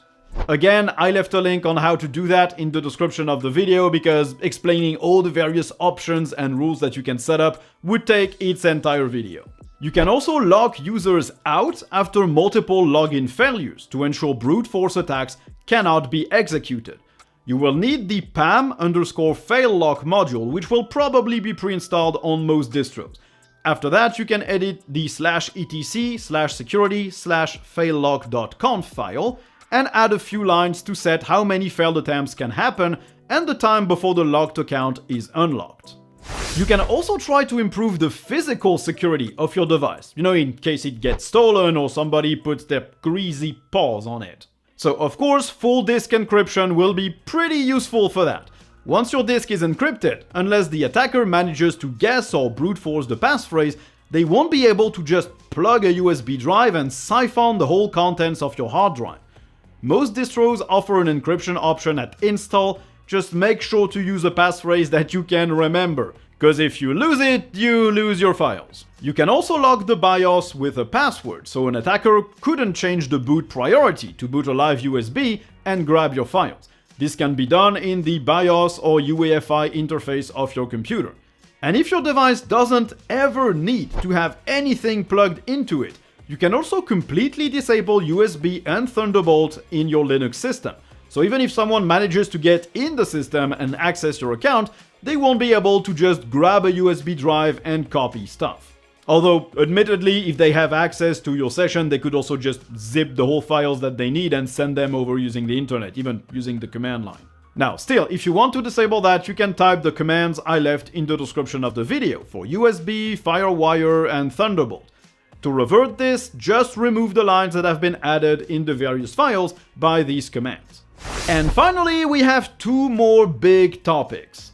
The first one is the firewall. Most distributions come with a firewall installed, like Firewall D or UFW for uncomplicated firewall, but it's often not configured or not even enabled. Firewalls are an entire separate topic, and you will have to know which protocols and which ports you need to open or close, depending on what your devices do, so I can't really cover it in here. If you want to see a video on how to configure your firewall for various use cases, drop me a comment in the description below and I'll see what I can do. Now, if you need a graphical user interface to explore what these firewalls can do, you can get one. There's GUFW for Uncomplicated Firewall, it's in the Ubuntu repos, and for Fedora or Red Hat based distros, you have Firewall Config to configure Firewall D. The second big topic is SE Linux or AppArmor, depending on the distro. Both are what we call mandatory access control systems, and they let you grant or deny access to various resources and systems in the Linux kernel. Basically, they let you create security profiles or policies that apply to various things that you can do on your system. AppArmor is generally used on Ubuntu and Debian-based distros, and SE Linux is a Red Hat thing, so mostly used on Red Hat-based distros. They do work in very different ways, but they do try to accomplish the same goal. They are pretty complicated, and again, they would require their own videos because they are completely use case dependent. Now, what you need to know is that SE Linux is more complex and has a steeper learning curve, but it is generally considered a more secure option because it supports multi-level security, which AppArmor doesn't. AppArmor, on the other hand, is much simpler to set up and to use and to understand, but since it creates security profiles based on file paths, you have to duplicate profiles for certain apps that can have multiple paths to access them, which creates potential vulnerabilities. And also, it tends to take longer to start than SE Linux. As I said, these are pretty complex tools that are really dependent on your use case, what you want to do, how many users have access to your device, and what the role of the device is. So again, if you want a dedicated video on these tools, drop me a comment and I'll see what I can do. And so this will do for this video, a bunch of quick tips and tricks to improve the default security of your Linux install. Depending on how well the video does, I might dive deeper into various topics like configuring the firewall, AppArmor, SE Linux. Let me know if you'd like to see this on the channel.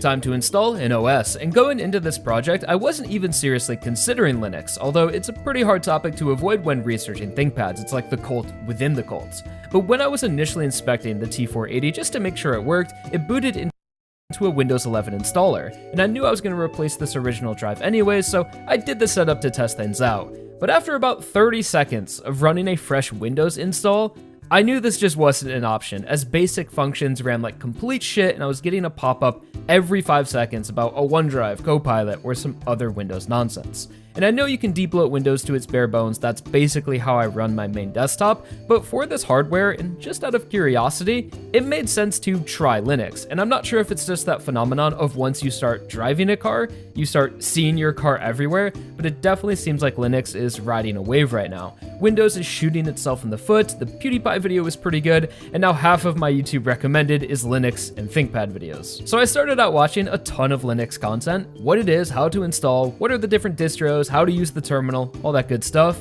and I started to see the pros and cons pretty clearly and why Linux is good but not mainstream, especially after using it. In nearly every why you should switch to Linux video, they always say it's the freedom over your PC. And while that is true, what that freedom means to the average PC user is that now everything you do is going to be more tedious and complicated or just not work. But I guess that's the price of freedom and open source, which is essentially what the Linux freedom means, at least to my understanding. Allowing you to view and change whatever you want in the source code of your system and open source programs, granted you understand how to do that, which is why the Linux community is so rooted in programming and used for all of the important computing. You can just make what you want, but that also makes it pretty intimidating for the curious bystanders that are kind of fed up with Windows and want an alternative. They want a taste of that freedom, although just don't feel smart enough to use Linux or to control a terminal.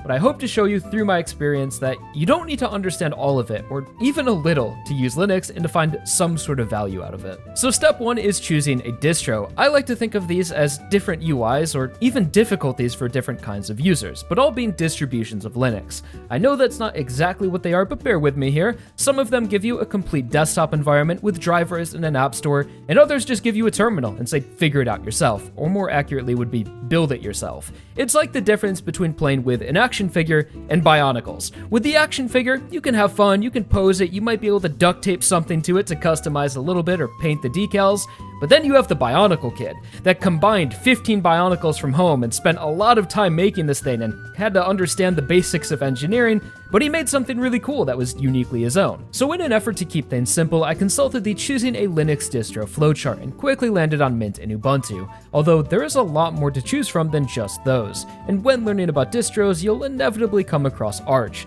This is the Bionicle distro, the one for the Chads, the elites, the PewDiePies that earn the bragging rights of using it.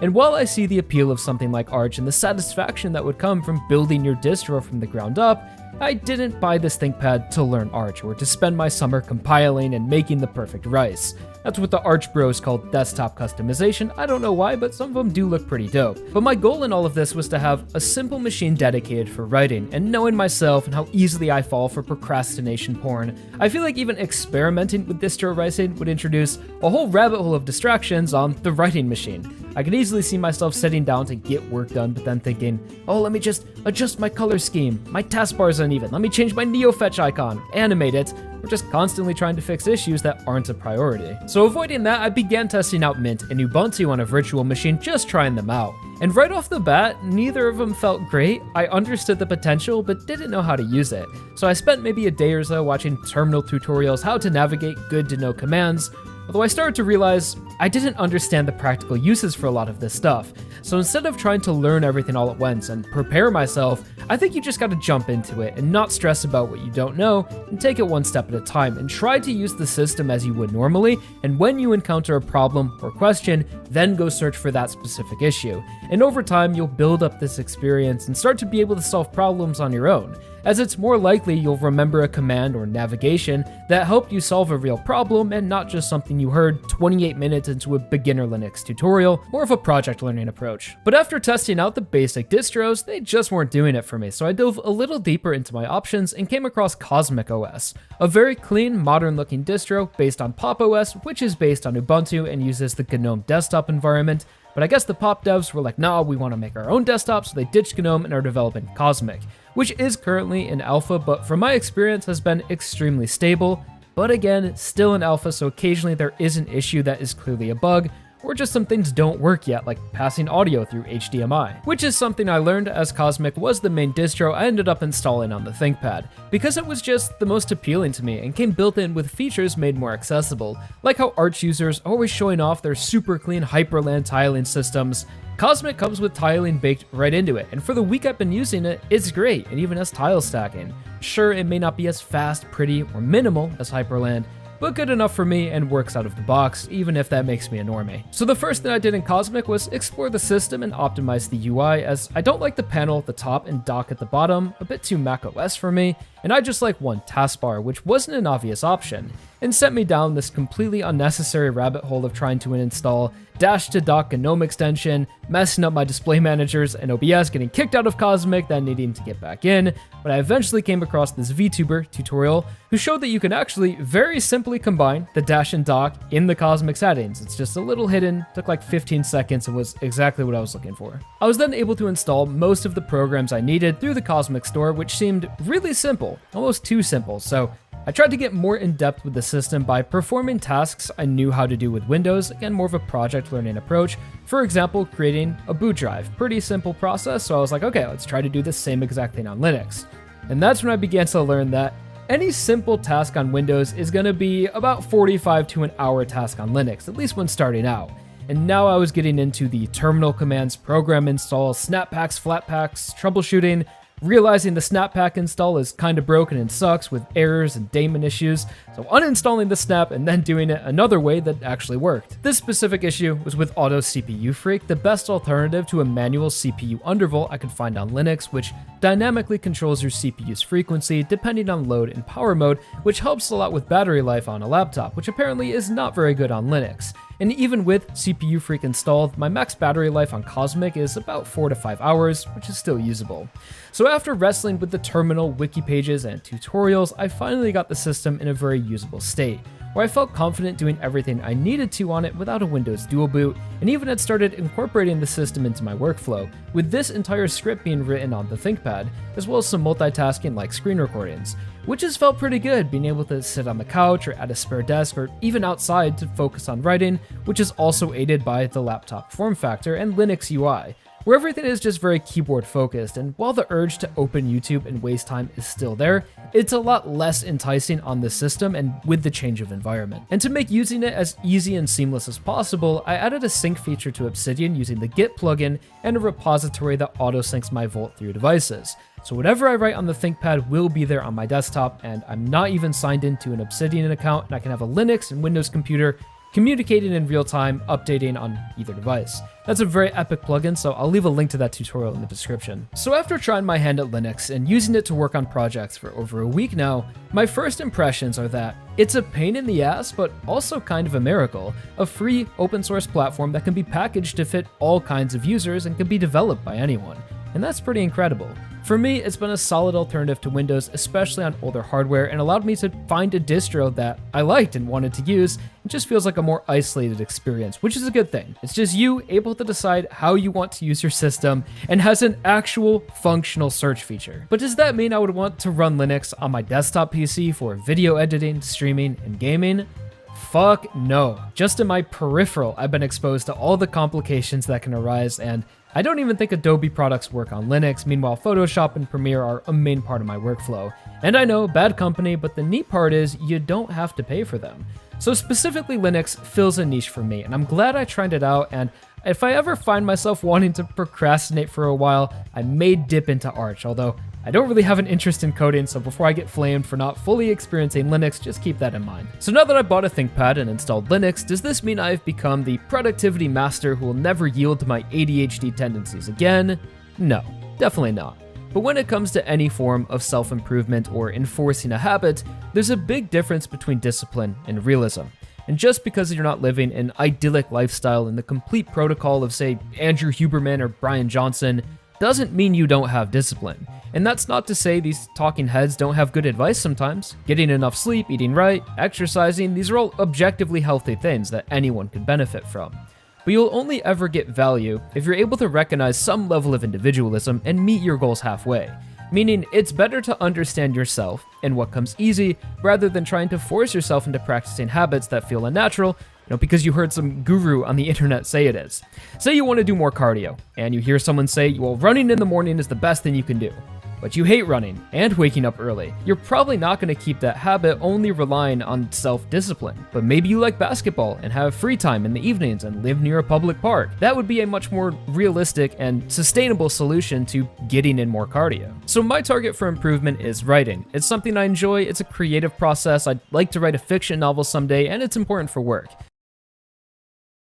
Yet I find it incredibly difficult to sit down and do sometimes. But I know that my habits can be improved with novelty, so instead of ignoring that inclination and making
control. They tried to kill my rock and roll. Just remember, I'm still here for you. I don't wanna say goodbye. When I do, you'll be alright. After all, I did it all for you. Don't forget me as the colors fade. When the lights go down, it's just an empty stage.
done for you.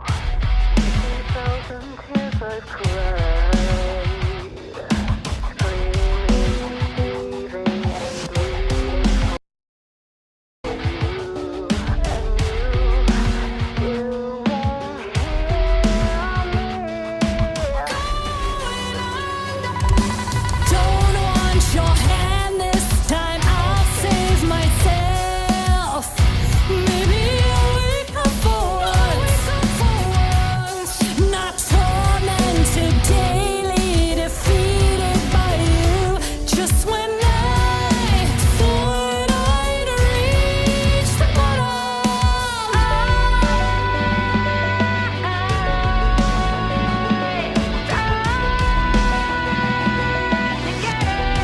I'm going under, drowning in you. I'm falling forever.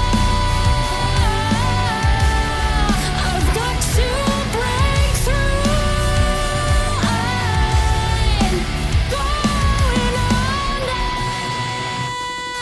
Blurring and stirring the truth and the lies.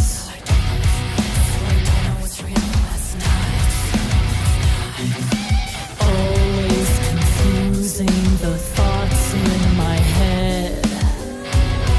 So I can't trust myself anymore.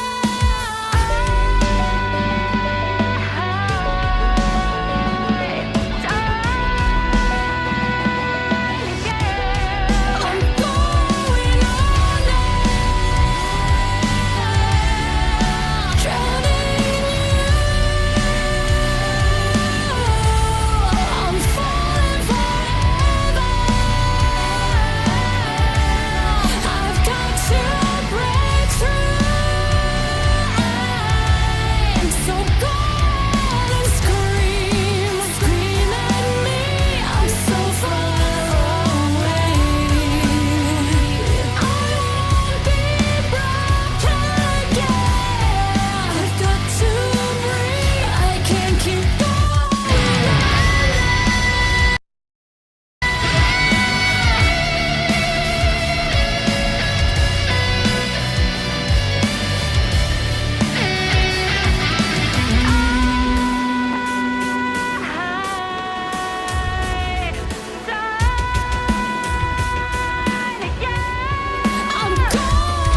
Where flowers used to bloom, now stands a stone with my name upon it.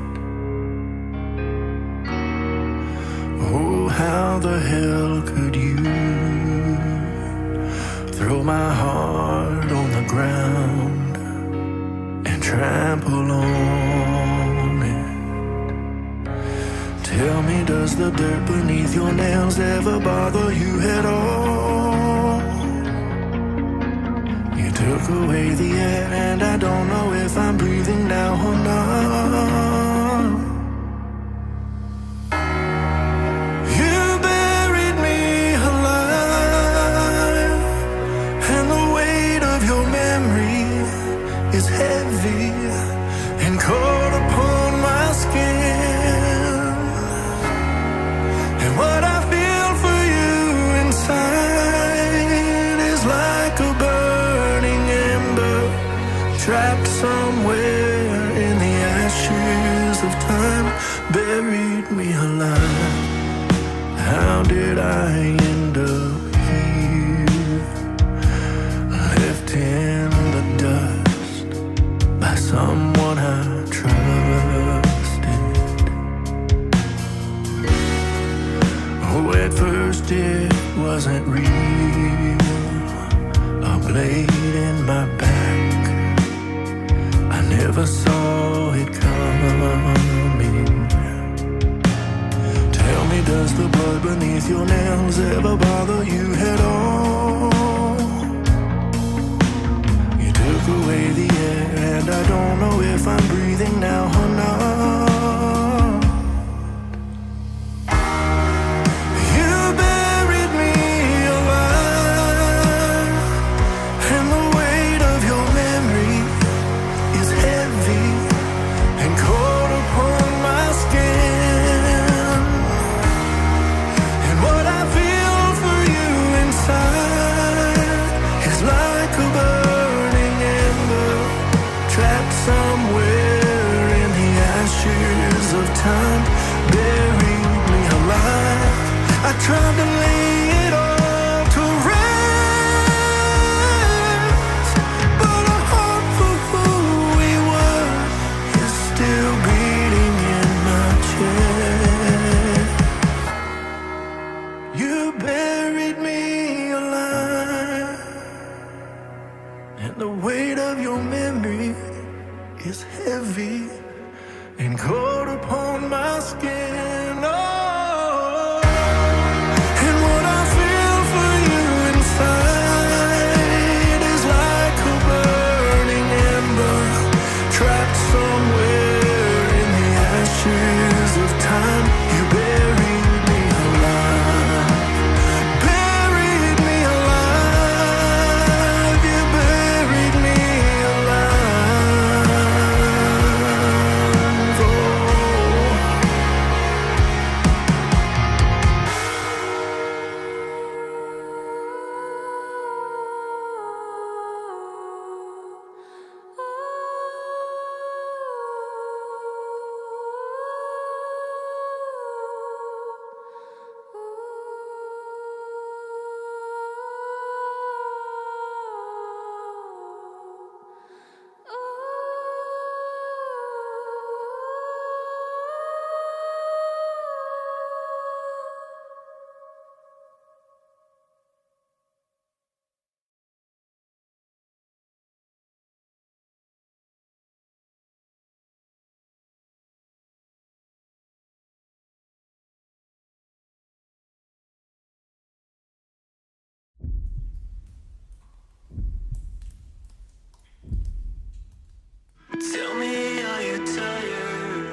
You burn so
days and count all your blessings.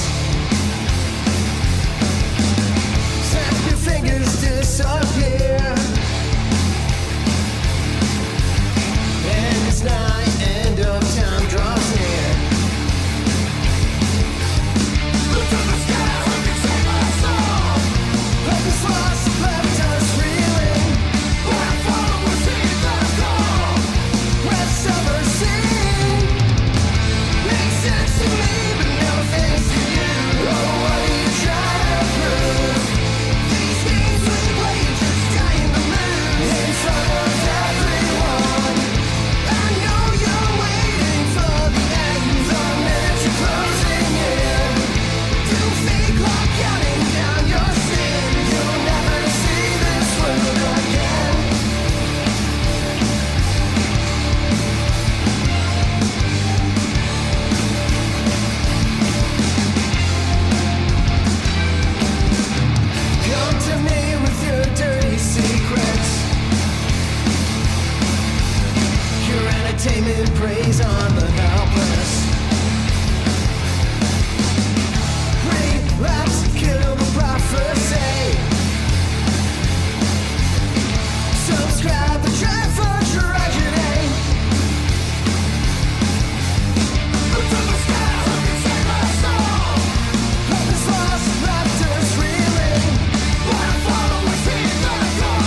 emergency.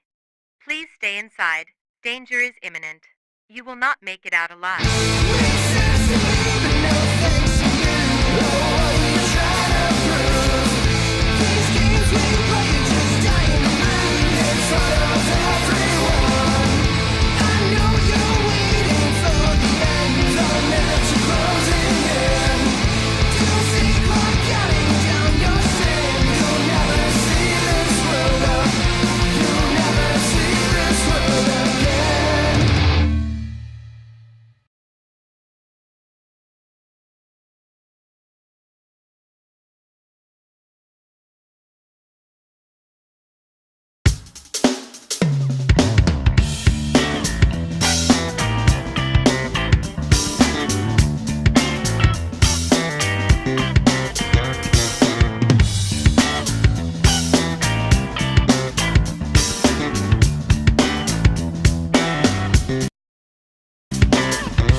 People's Task Force is coming straight from hell. In view of defenseless, I can only wish you well. Fire across the country and screaming from dark cells. They are the riders. Roll over our happy nails. They are the riders. Coming down to bring us pain.